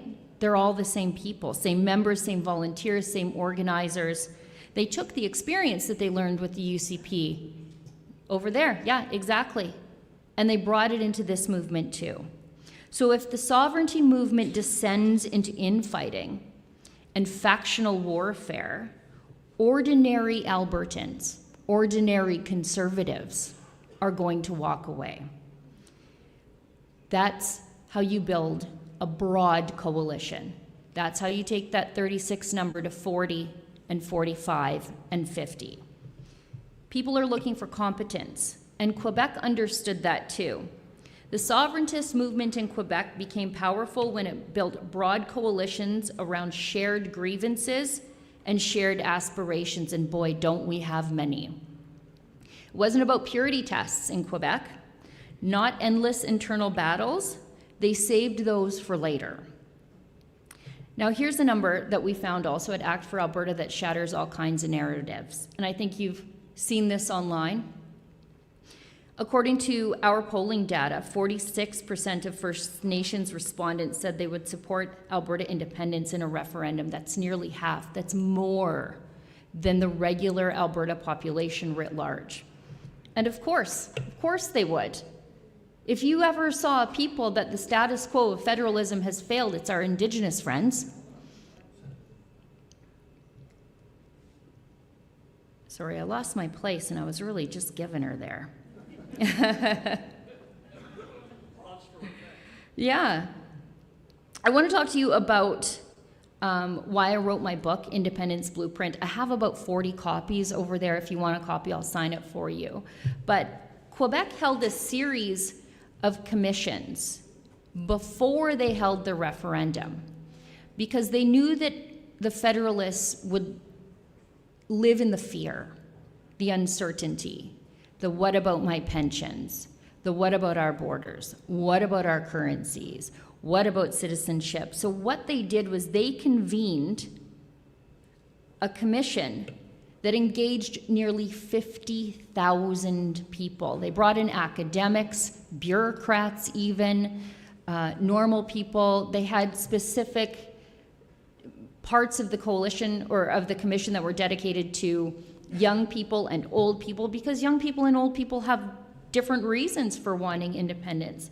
And they wanted to find out what their objections were, what their fears were, so that they could go and find the answers. We have not done that yet. But the good news is that Quebec did a lot of the groundwork for us. And as Albertans, sometimes it feels like Quebec is a natural enemy. But I think not now, not in this moment. It was actually the biggest public consultation in Canadian history that they held. And they published all their documents online. They didn't filter any of them. So we need to learn from that. We need to learn that anger is not enough. A sovereignty movement only becomes credible when it can answer practical questions calmly and confidently. Now, does that mean Alberta's independence is inevitable even if we can answer those questions? Of course not, but not yet. But the trend line matters, doesn't it? Support is rising, especially among younger Albertans and conservative voters, which makes this no longer a protest movement to Mark Carney. It's a real thing. It's becoming a serious constitutional movement with organization, infrastructure, polling, and intellectual groundwork behind it. And let's be honest, Ottawa created this. We didn't. It blocked every pipeline. It ignored every single equalization fight, and then it told us to shut up about it. Every federal attack that happened to Alberta's economy created this movement. Every smug lecture from Laurentian elites like Andrew Coyne created this movement. All of it has accumulated, and now Albertans are no longer asking, how do we fix Canada? Instead, we're asking, should we continue participating in this arrangement at all? And the problem is, they won't let us ask that question. But Quebec could. Now, whether Alberta ultimately stays in Canada or not, one thing is already true. The old relationship is over, dead. Albertans are no longer willing, and we know this because 301,000 people signed a petition in the dead of winter. Albertans are no longer willing to quietly subsidize a federation that increasingly works against our economic interests. Now, I wrote my book because I didn't want to tell you what to choose, but I did tell you my bias right off the top. I'm a separatist. I want informed Albertans, Albertans who know what the questions are and who've done the homework, and Albertans who can answer every scare tactic that's going to come from these insincere federalists who all of a sudden love us. And by judging by the momentum we're seeing, right now, I think that moment is already arriving. Now, I think I still have a little bit of time. Will you indulge me? Because the last part of my book is more of a love letter to my fellow Albertans. I laid out all the questions, all the answers that Quebec came up with. But at the end of the day, going through those documents, I realized that while we have a lot to learn from Quebec, we're fundamentally different. Quebec asked a lot of questions about who's going to give us all the services when Canada's no longer there. We don't care about those things because we'll just do it ourselves. We don't want stuff. We want to be free. And I think that was a fundamental difference between us and the Quebecers. Their referendums were about culture. I believe ours is definitely about culture, but it's so much more. It's about self-respect and dignity. And so I wrote a little love letter to my fellow Albertans in the last part of the book. It's called The Work We're Not Afraid of. Alberta wasn't built by people waiting to be rescued. It was built by people who stayed when it would have been easier to leave. People who worked harder when the wind cut sideways through their coats, and who bet on themselves when no one else would. Our farms didn't rise because of a federal program gently nudging them into place. Our rigs didn't punch into the earth because Ottawa believed in good vibes.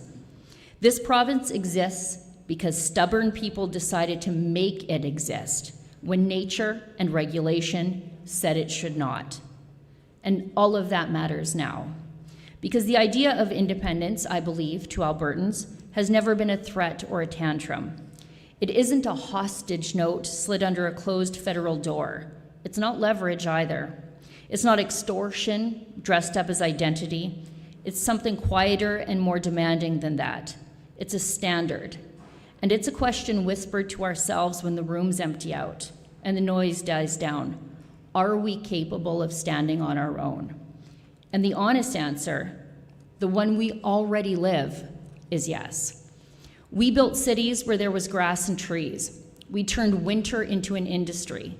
We learned how to drill through stubborn rock, mine the muskeg, and survive the bust that followed every boom. We learned the land will break you if you don't respect it and reward you only after it has tested your spine and your mind. Hard years are not an exception here. They are our curriculum. Albertans don't romanticize hardship, we simply don't panic when it arrives, and it always does. That's why independence doesn't terrify us the way it terrifies the people on the political talk shows. We already know what uncertainty feels like, we live it every day.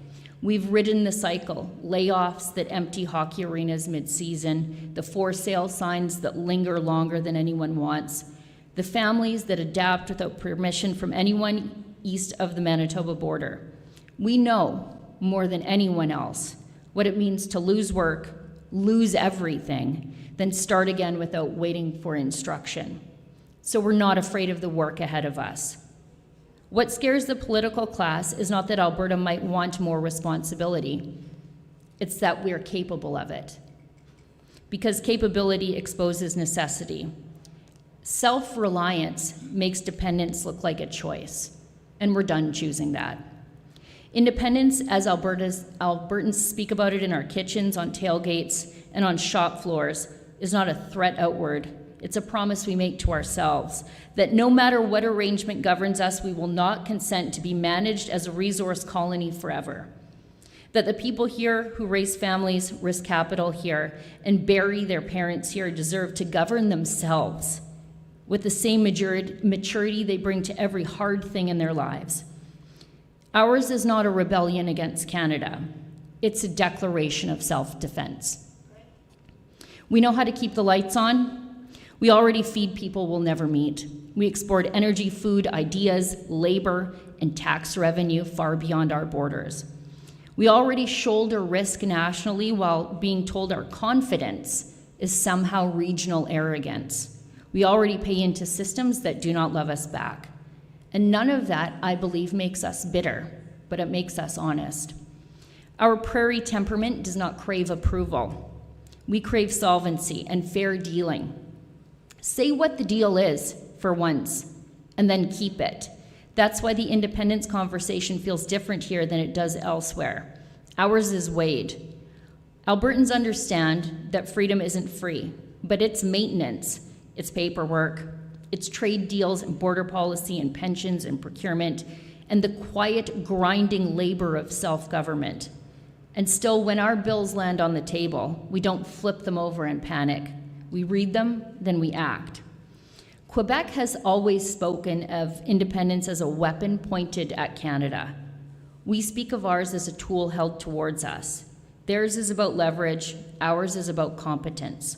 One says, do this for us or else. And we ask, what would it take for us to do this for ourselves? These are not the same impulses, we're not the same people.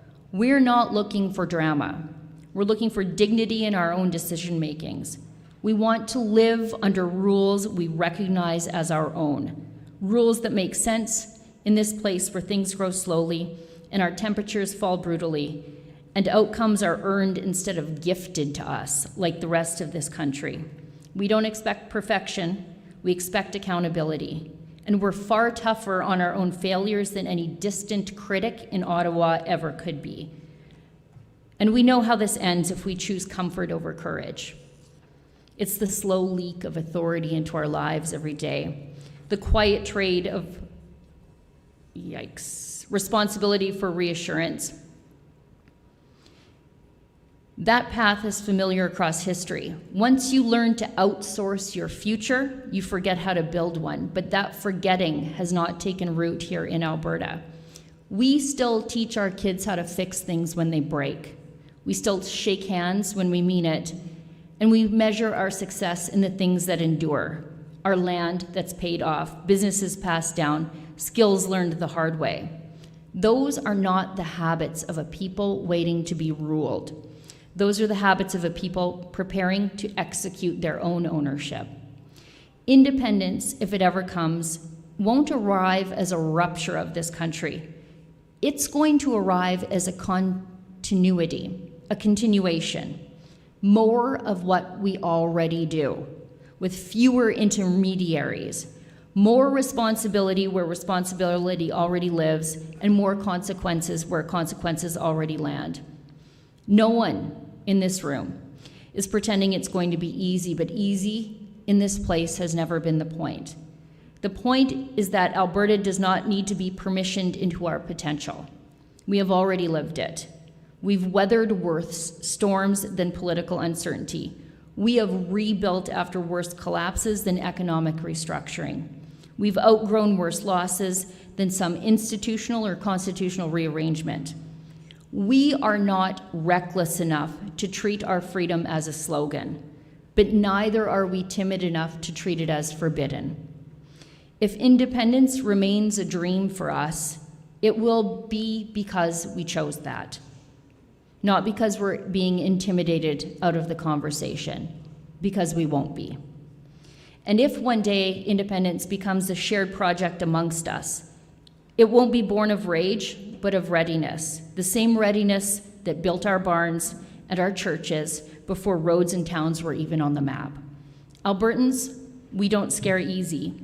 We scare sensibly, and then we get to work anyway. Whatever form our future takes, it won't be shaped by panic.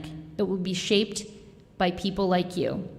People who understand that freedom is not the absence of risk, it's the willingness to carry that risk ourselves. Thank you.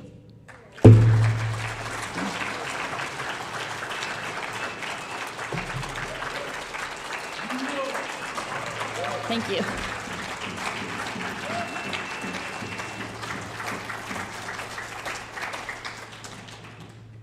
Chris, are you coming up? Okay, I don't know how to close this thing out. Thank you.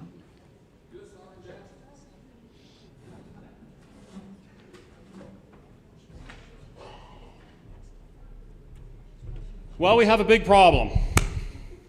Shane said I only have 5 minutes, so I'm not sure exactly what I'm going to do, but I can tell you that there's not going to be a song and dance. First of all, I want to say thank you all for coming out tonight. And I also want to say a very large thank you to the army of volunteers that are in the kitchen right now, doing dishes and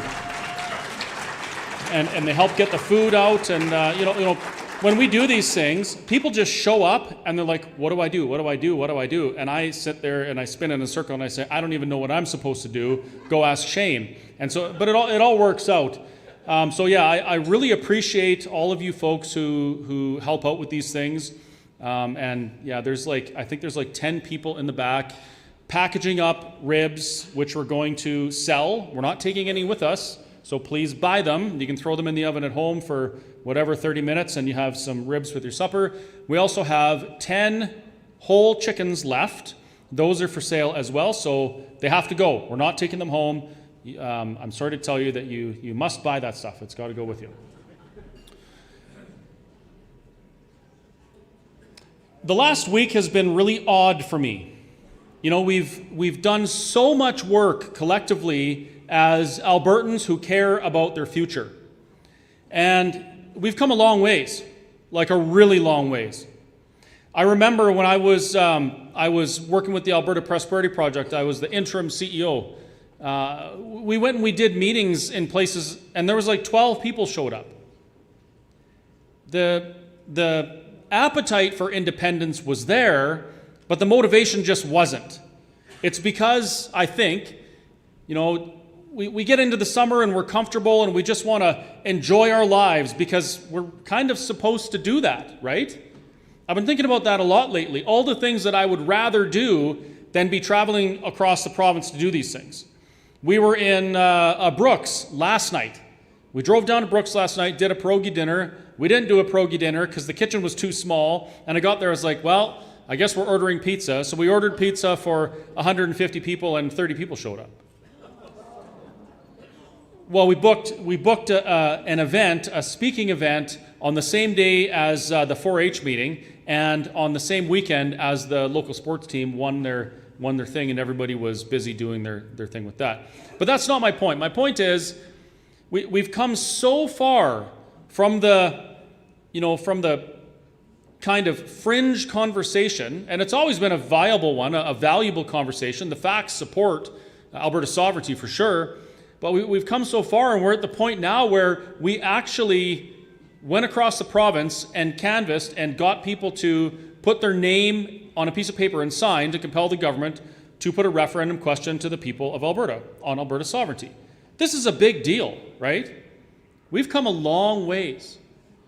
And some people might think that we've had setbacks in the last couple of weeks, well, I guess about almost a month and a week now, you know, with the injunction and the petition kind of getting tossed aside like it's nothing. But I just want to make sure that you all know that I believe we haven't experienced any setbacks. I think that everything that's happened up until this point has happened for a purpose, exactly the way it was intended to. Everything that we look at and we say, oh my goodness, that was such a bad thing, you know, woe is me for this happening to us. That thing happening is going to create an outcome later. And you might be wondering, well, what do you mean? That's how could you say that? I say that as a guy who was fighting the government, wondering why there was this massive push to like destroy me and my business, having to go to court, paying fines, which I never got back, by the way. You know, that was a kind of a terrible thing. And we might see those things and say, oh, I'm so sorry that you had to go through that. When people say that to me, I say, please don't say sorry. Everything that's happened has been a blessing. I didn't see it at the time. I couldn't see it because obviously we can't see in the future. But now that I look back, I realize all these things that I considered at the time a series of unfortunate events were the greatest blessings ever bestowed on me, because they turned me into who I am today. They put me where I am today. They gave me the motivations that I have today that's caused me to travel to every corner of Alberta, and believe me, I've been to every corner, and share the message of Alberta independence. If any of those things hadn't happened, I might not be here. You folks might not be here. So I just want to remind you that while others are flailing, what's the word? They're wailing and gnashing their teeth about what happened. I look out over the situation we're in, and I count my blessings every single day. And that's the way I'm going to be from now until the day I die.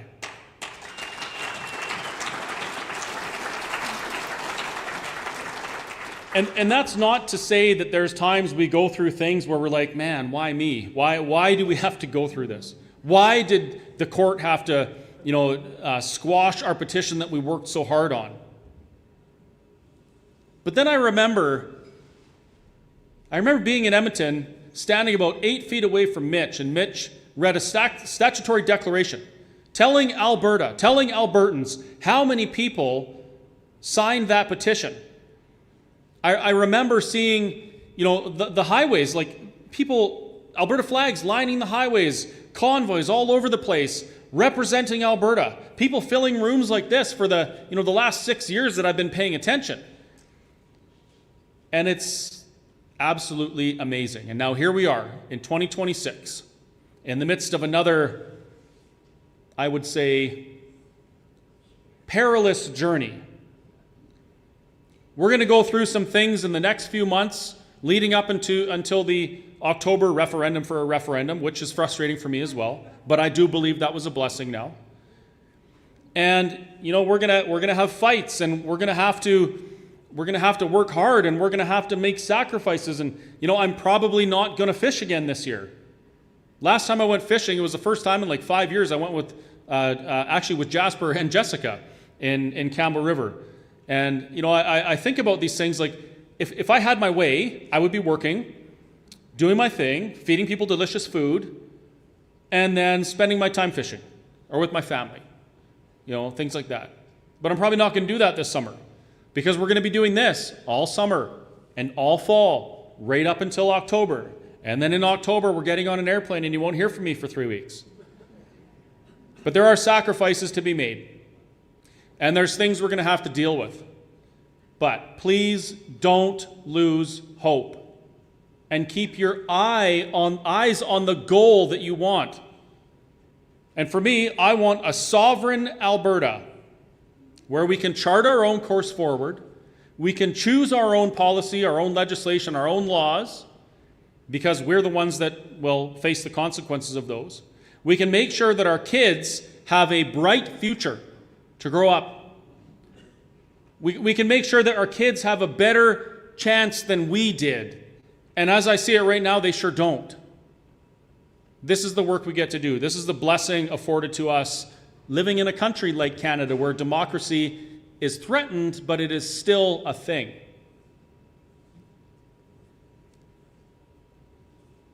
So don't let anybody bring you down. Don't let anybody convince you that this is we're back to a political thing. This is a people's movement thing. This is not about politicians. This is about you sharing your opinion, wearing your opinion after you buy some beautiful overpriced Alberta merch from one of the vendors at the back. Having conversations with your neighbors, your friends, your families, your co-workers. Being bold with your opinions and sharing them in such a way that we bring people to our side. That's what this is about. That's what Let's Talk Alberta is about. If we talk about these things, if we share the facts, if we share our opinions from a place of love for, for Alberta and for our families and our future, we will bring people to our side. And this is what I've been saying the whole time. When we do that and we build the movement, the politicians become less relevant. And what they want becomes less relevant.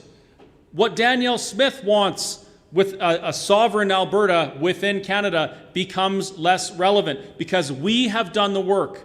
We've created the movement. We became the parade, and they will get in front of it. And don't forget that. In the meantime, we're going to have some fun. We have some entertainment, some more entertainment for you. They're late getting on because we are late getting off the stage. But we're going to enjoy ourselves tonight, talk amongst each other, and have a refreshment from the lovely Jessica back there. And then we're going to go out into the world again tomorrow, maybe even tonight, and we're going to share these things with our neighbors. And we're going to bring them to these things. And when they start asking us questions or saying, hey, you can't do that because of this, we're going to say, well, you know what? Let's talk about it. And we're going to do it like human beings. Thank you very much.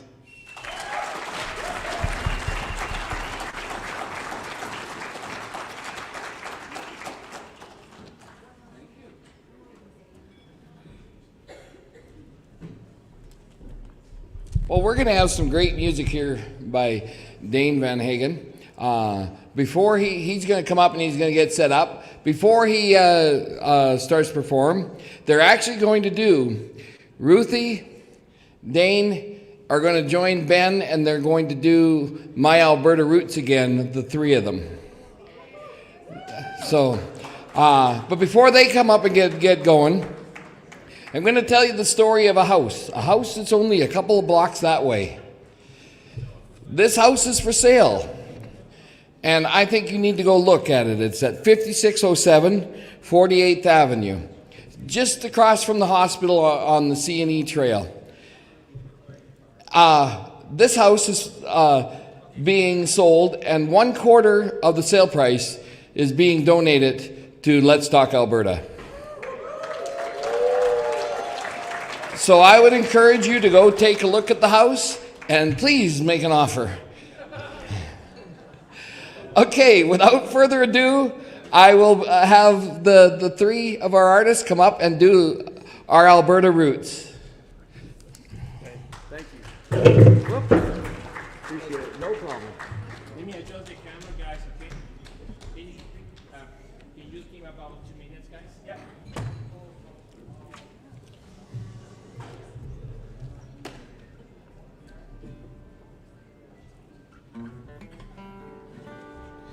Our first conversation is going to For those who are watching online, we're just gonna do a little check here, change the line, changing the cameras a little bit, and we'll see you in about 72 seconds. I just picked 72 because, I don't know, I like random numbers, I guess. What key are we in? A, I can do that. the Canadian key. Hey. You should almost say that over the mic. So we're gonna have 2 guitars and a backup singer. You can mute mine. No one needs to hear what I'm doing. Listen. I just muted everything, so. Okay.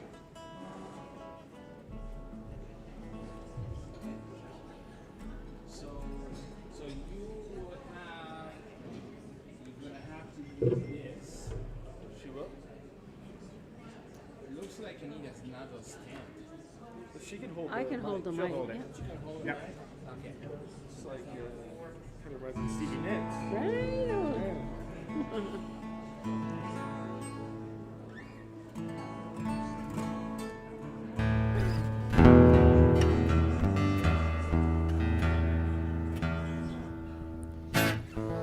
Well, we are going to have a bunch of fun. This wasn't planned until, well, maybe 30 seconds ago. Some of these guys haven't even heard the song, but that's what music is. Music, somebody says, is what feelings sound like. So isn't that cool? So we're going to sing My Alberta Roots, Run Deep, and if you know it, you go ahead and sing along as well. In the key of A. That's a Canadian key, right? A. Yeah, A.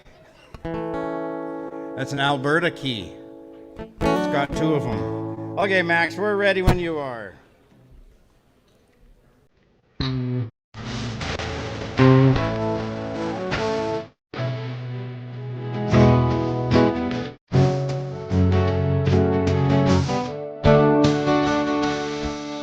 The only life I know, goes back 100 years,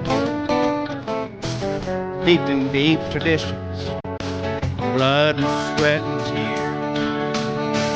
Value of hard work, common sense, and hope and truth, family and freedom, and the value of our youth. What makes us wanna hold on to what we know is right, and in the face of opposition, stand our ground and fight. For Alberta, run deep in our blood, in our bones, dig us stronger every day. And when somebody tries to move in, tear it all away, just draw a line there in the sand, stand your ground and say, my Alberta roots run deep.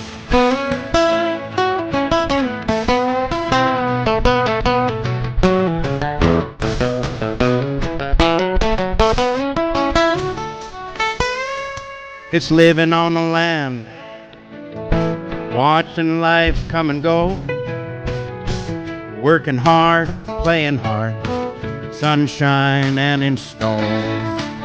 We don't really ask for much, 'cause we know that God provides and has given us all the things we need to enjoy this life and thrive.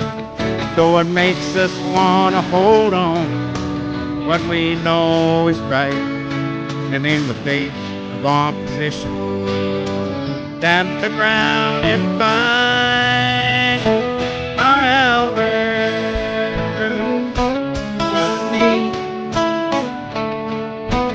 in our blood, in our bones, they get stronger every day. When somebody tries to move in, tear it all away, draw a line there in the sand, stand your ground and say, our Alberta roots, they can't hide, they define. They made us who we are today, and life's this good, it's not going away.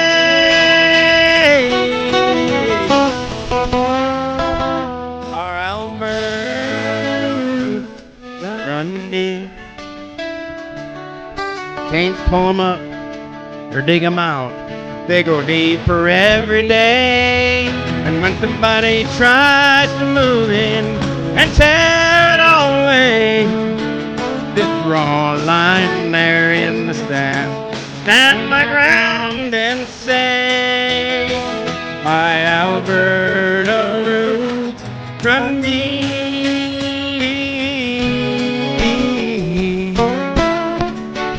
Run deep.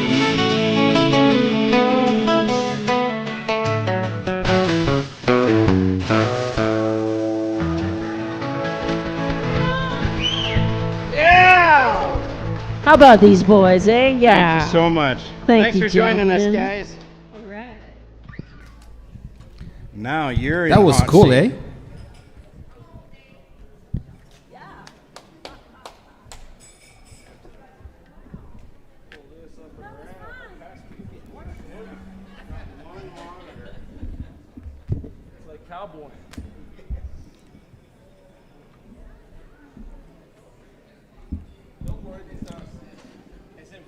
Good evening, ladies and gentlemen. How amazing was that? Put your hands together one more time for everybody here. Come on. Now, there, I'm back. Not only is the music amazing, but the food and the event and everything. Please put your hands together for Chris. Man.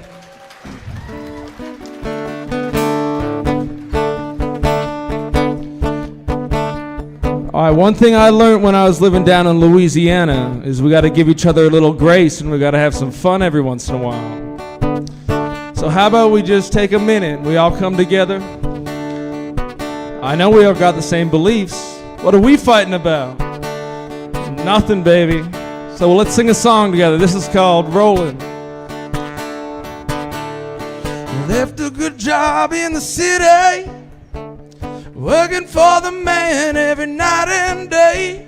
But I never lost a minute of sleeping, worrying about the way things might have been.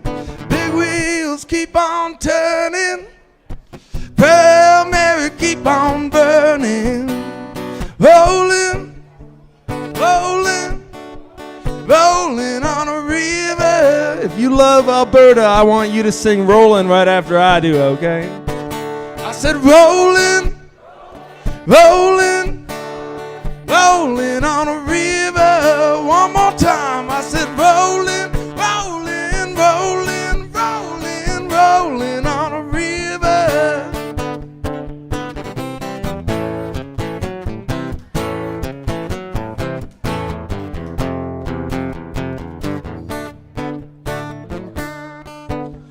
So when I moved from Louisiana back to Canada after a couple years, you see, I lived in Canada throughout COVID, and then I lived in Southern California, and then Louisiana, and then I came back, and everything was different. Completely different. I don't know if you guys remember those years, right? Anyways, I wrote a song about that. I'll sing it next, but we got some more fun to have. This one is all about pumping gas. If you go down to the river, there you're gonna find some people who live. You ain't got no money, you don't gotta worry. The people in Alberta are happy to give. Big wheels keep on turning, Pale Mary keep on burning, rolling, rolling, rolling on a river. One more time now. It's rolling, rolling, rolling, rolling, rolling on a river.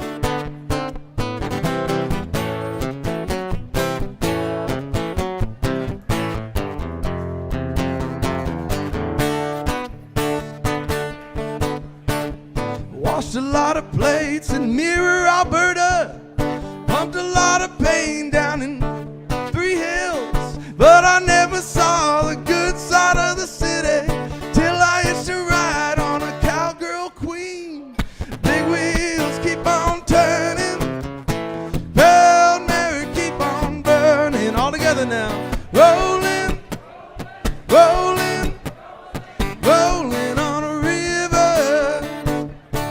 Rolling, rolling, rolling on a river.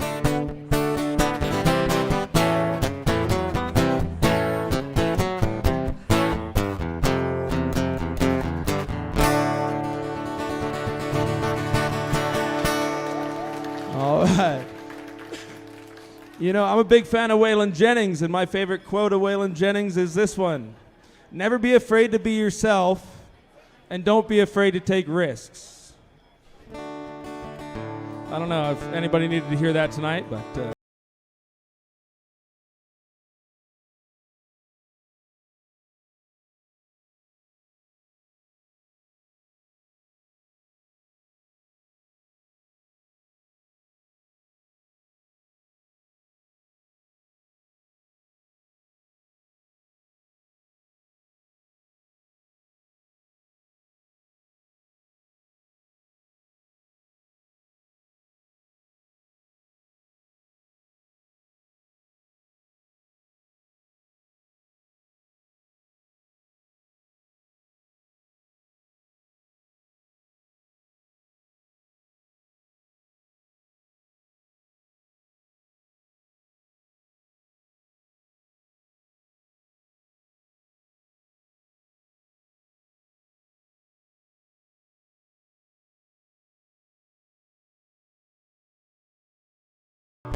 see, now I've got a different version of that chorus that I like to sing. I think it might be a little more fitting. So I like to go like this. Mamas, don't let your cowboys grow up to be babies. Let them pick guitars and driving old trucks. Don't you let them be doctors and lawyers and such. Or else you can go like this. Mamas, don't let your babies grow up to be cowgirls. never stay home and they're always alone, even with someone they love. A little guitar.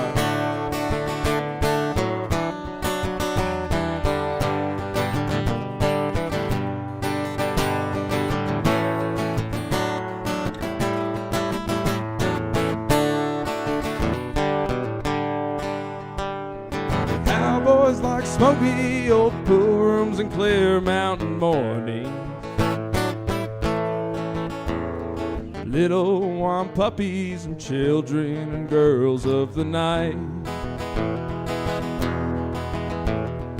Them that don't know him don't like him, and them that do sometimes don't know just how to take it. He ain't wrong, he's just different. His pride won't let you do things to make him think that you're right. Mamas, don't let your cowboys grow up to be babies. Come on, let them pick a guitar and drive in an old truck. Don't let them be doctors and lawyers and such. Mamas, don't let your cowboys grow up to be cowgirls. They'll never stay home and they're always alone, even with someone they love.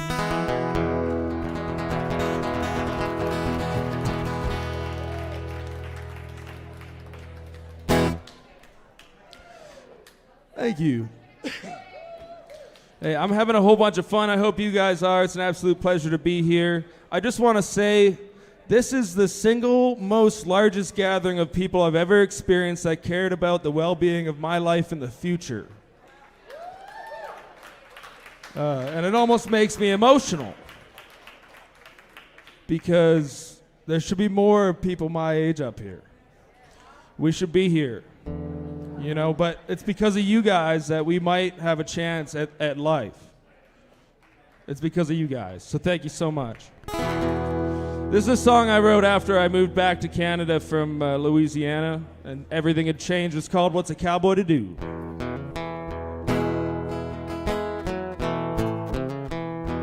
Oh, and by the way, this is wild. I got a phone call from Cody Johnson the other day, and he wants to record this song.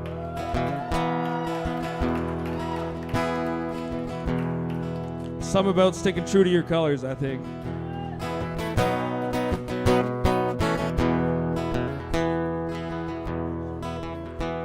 He's rustled and wrangled, he's worked every angle, tussled with God on the side.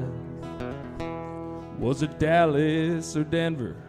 Hell, he can't remember the last time he had a good ride. He swears he ain't nervous, he's losing his purpose, each day trailing behind. Beat up and broken, half-hearted, hoping he can circle the sun one more time. What he misses the most is chasing that high, wandering aimless neath a big western sky. He's stuck in a rut with nowhere to roam. What's a Alberta boy to do when he's got a ride home?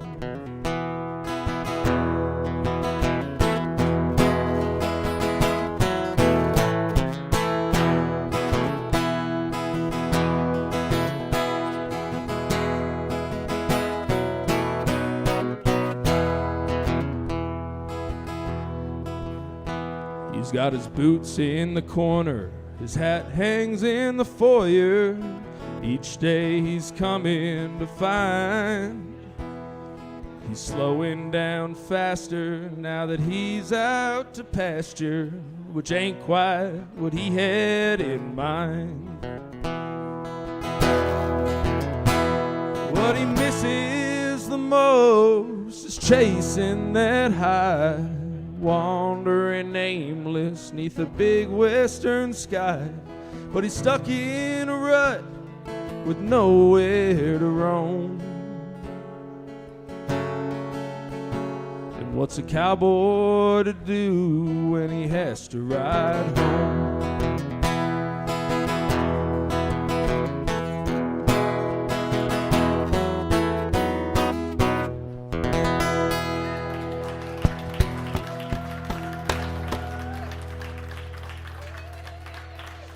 Thank you guys so much. Yeah, it's wild. I can't believe that all my friends aren't here right now. One of my buddies, he got a liberal girlfriend and then never showed up.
It takes to lose my mind.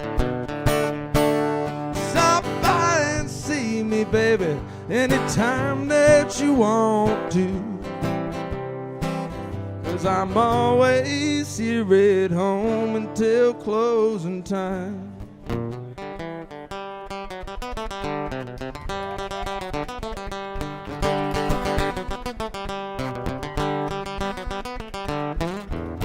Everything I need to drive me crazy. Everything it takes to lose my mind. And the atmosphere in here is just right for heartache. 'Cause I'm always here at home till closing time. I got swinging doors, jukebox and a bar stool. My new home has a flashing neon sign. Stop by and see me anytime that you want to. 'Cause I'm always here at home until closing time.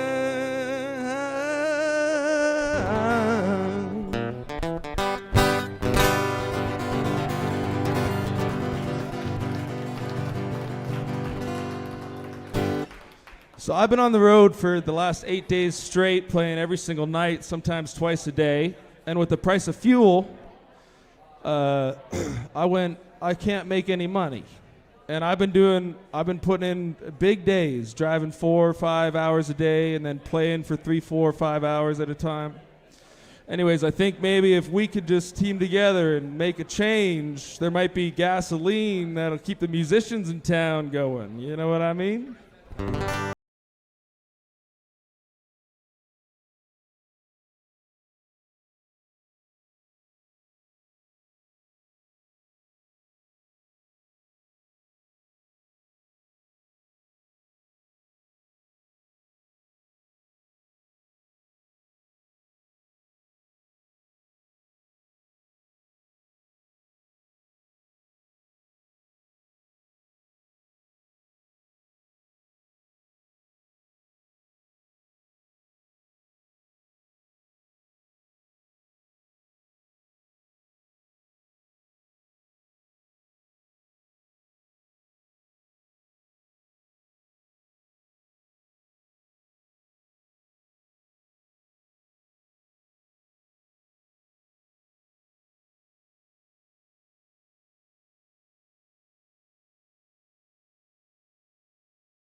lady like my finest wine. Stick with her until the end of time, but she's my sweet little thing. She's my pride and joy, whoa, yeah. Sweet little baby, I'm a lover, she's my sweet little baby. I'm a lover, she's my sweet little baby. I'm a lover boy.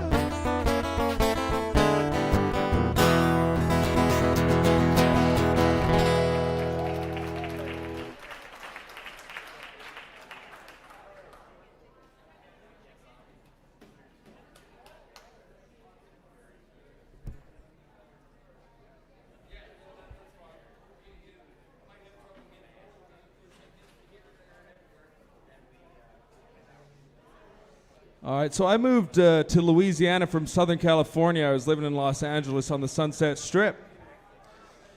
And man, the culture just changed me.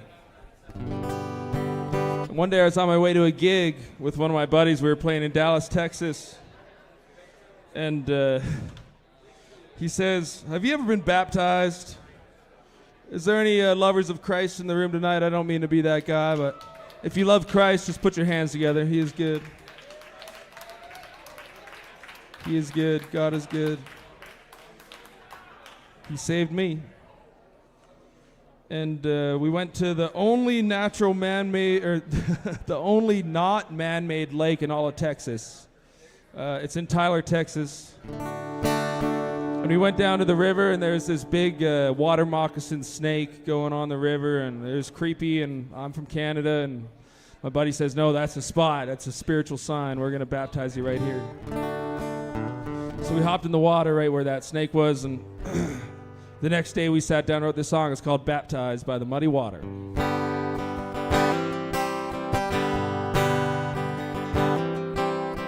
Watched my life pass me by, one whiskey bottle at a time.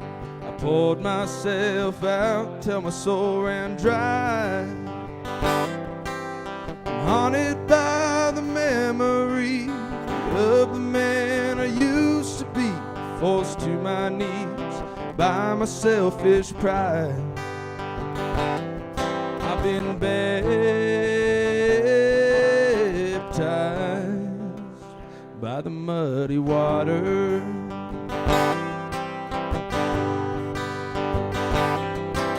I once was lost, tied and found, headed south to higher ground. Gotta crawl before you walk in a new direction. Stumbled in love was a matter of time. Once I stopped chasing what was already mine, no longer have to fear my own reflection. I've been baptized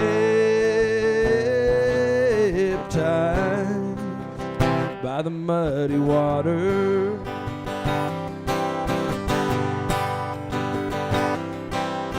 Only after my sweet release did I realize what it was doing to me all along.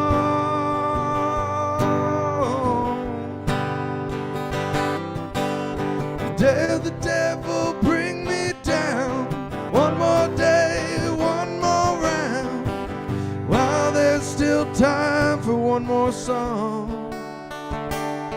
one more song.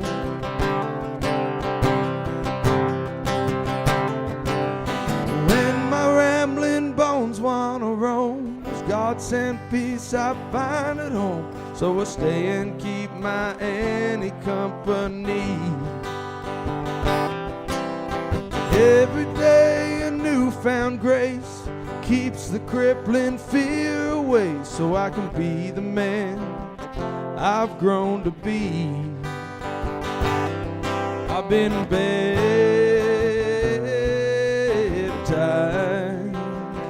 by the muddy water. Now you got it. Sing it with me. I've been baptized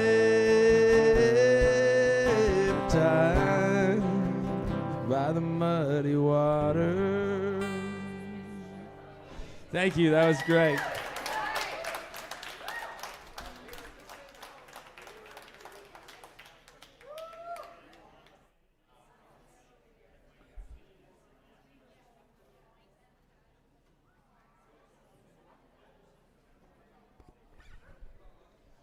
Here's an outlaw song if I ever heard one.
Well, there's a politician talking on TV, and he's putting down rock and roll.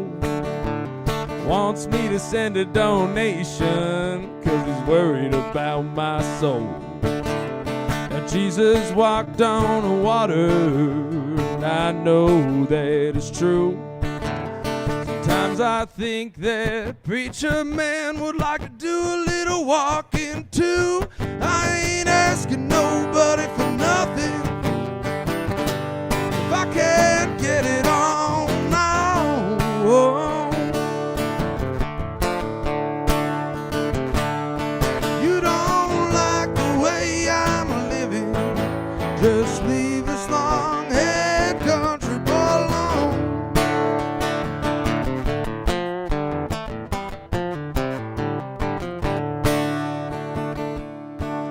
Well, a poor girl wants to marry, and a rich girl likes to flirt. A rich man went to college, well, me, I went to work. A drunkard wants another drink of wine, and a politician wants your vote. I don't want much of nothing at all, but I will take another toke. 'Cause I ain't asking nobody for nothing, I can't get it on now. Oh. You don't like the way I'm living, just leave this long-haired country boy alone. You don't like the way I'm living, just leave this long-haired country boy alone.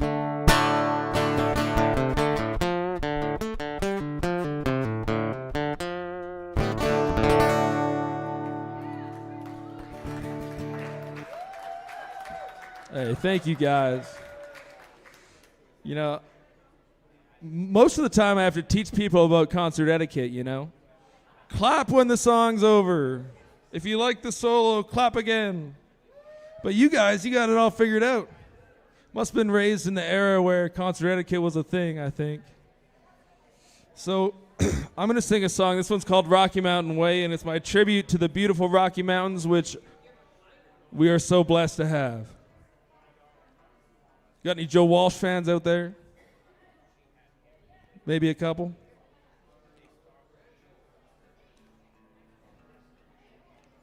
You gotta make sure I sound pretty for you folks.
Hey, thank you guys so much. You're an amazing audience and amazing group of people. I'm not surprised. I'm not surprised.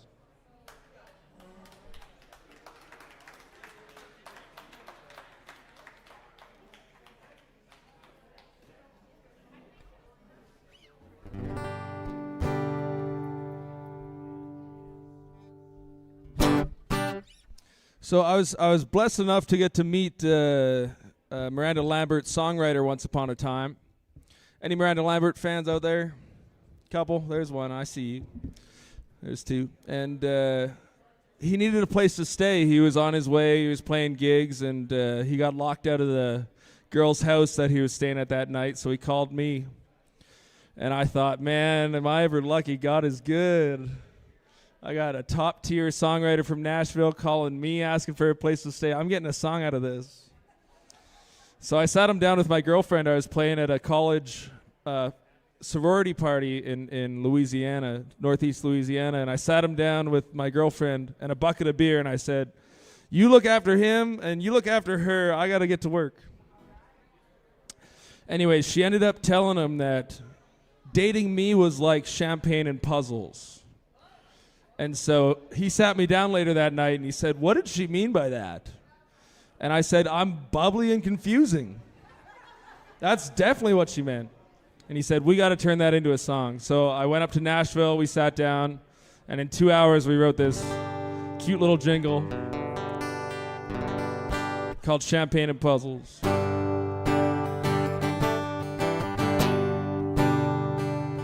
It's all champagne and puzzles, soaking in soap and bubbles. Never seems to have no trouble when he's hanging out with you. You know the cocaine and whiskey, I reckon they sure do miss me. Now I don't got no struggles, 'cause it's all champagne and puzzles.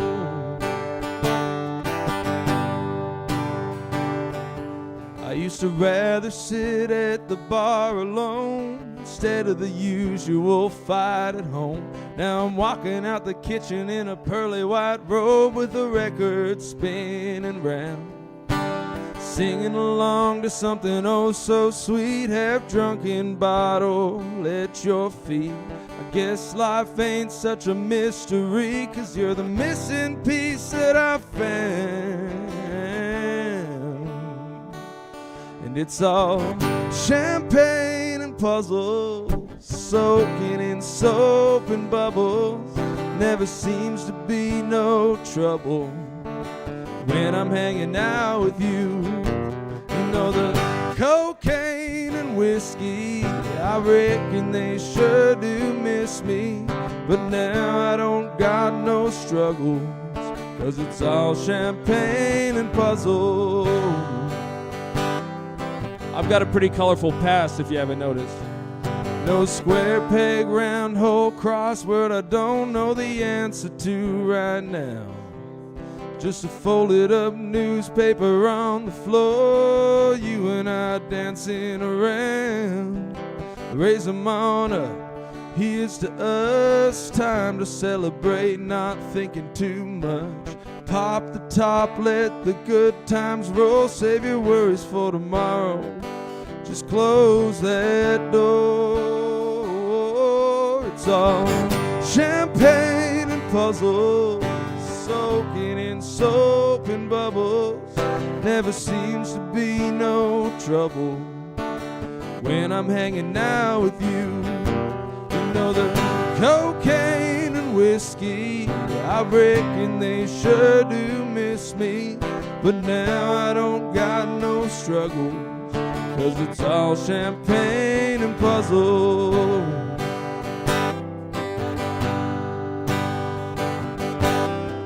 I never not got no struggles, well it's all champagne and puzzles. You guys are awesome. I could burp up here and you'd clap, I bet. This is a lot of fun. This is a lot of fun.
Now you catch a cannonball, it's gonna take you on down that line. My bag is sinking low, I do believe that it's time to get back to Miss Annie. You know she's the only one who sent me here with her regards for everyone. Yeah, take a load out, Fanny. Take a load for free. Take a load out, Fanny. And put the load right on me.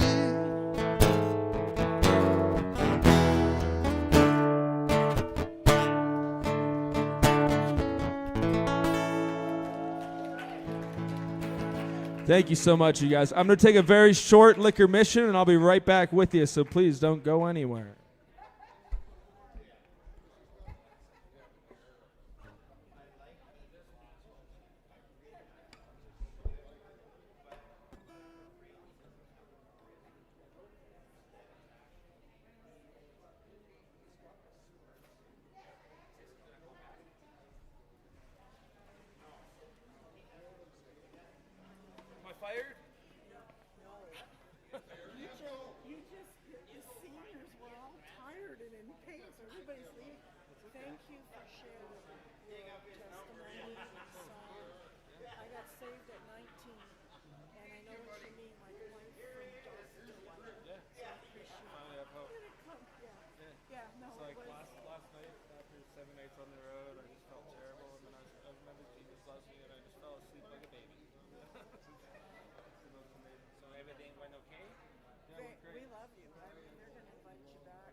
There's one $15 partial chicken still available if anybody wants it. Go see Jessica. She's got it there. And that's the last of the birds.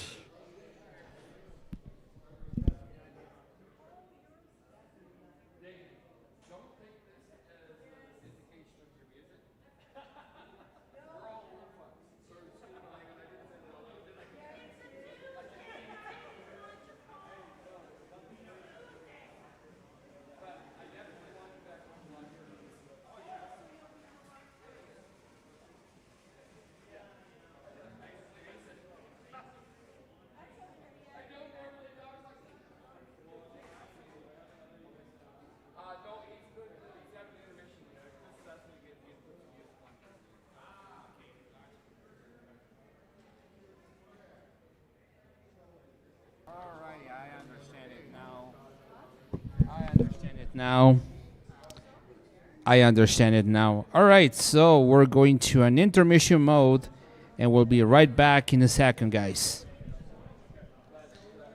We're going to intermission mode, guys. Intermission mode.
Hello, ladies and gentlemen, gentlemen. I hope you're doing great. It turns out that we're about to close the show. There was no intermission mode. I was given an error, I guess. So I would like to thank you for the super chats and for those who are watching online. So that was good. Thanks for tuning in. We'll see you on the next one. I'll be doing some. Oh, by the way, tomorrow at 6 p.m. I will be releasing the video from the Saskatchewan Prosperity Project that I recorded in Saskatoon. So the post will be sent on the InterTube somewhere once I get back home. Finally, after almost 3 or 4 days on the road. So see you on the next time, and thanks for tuning in.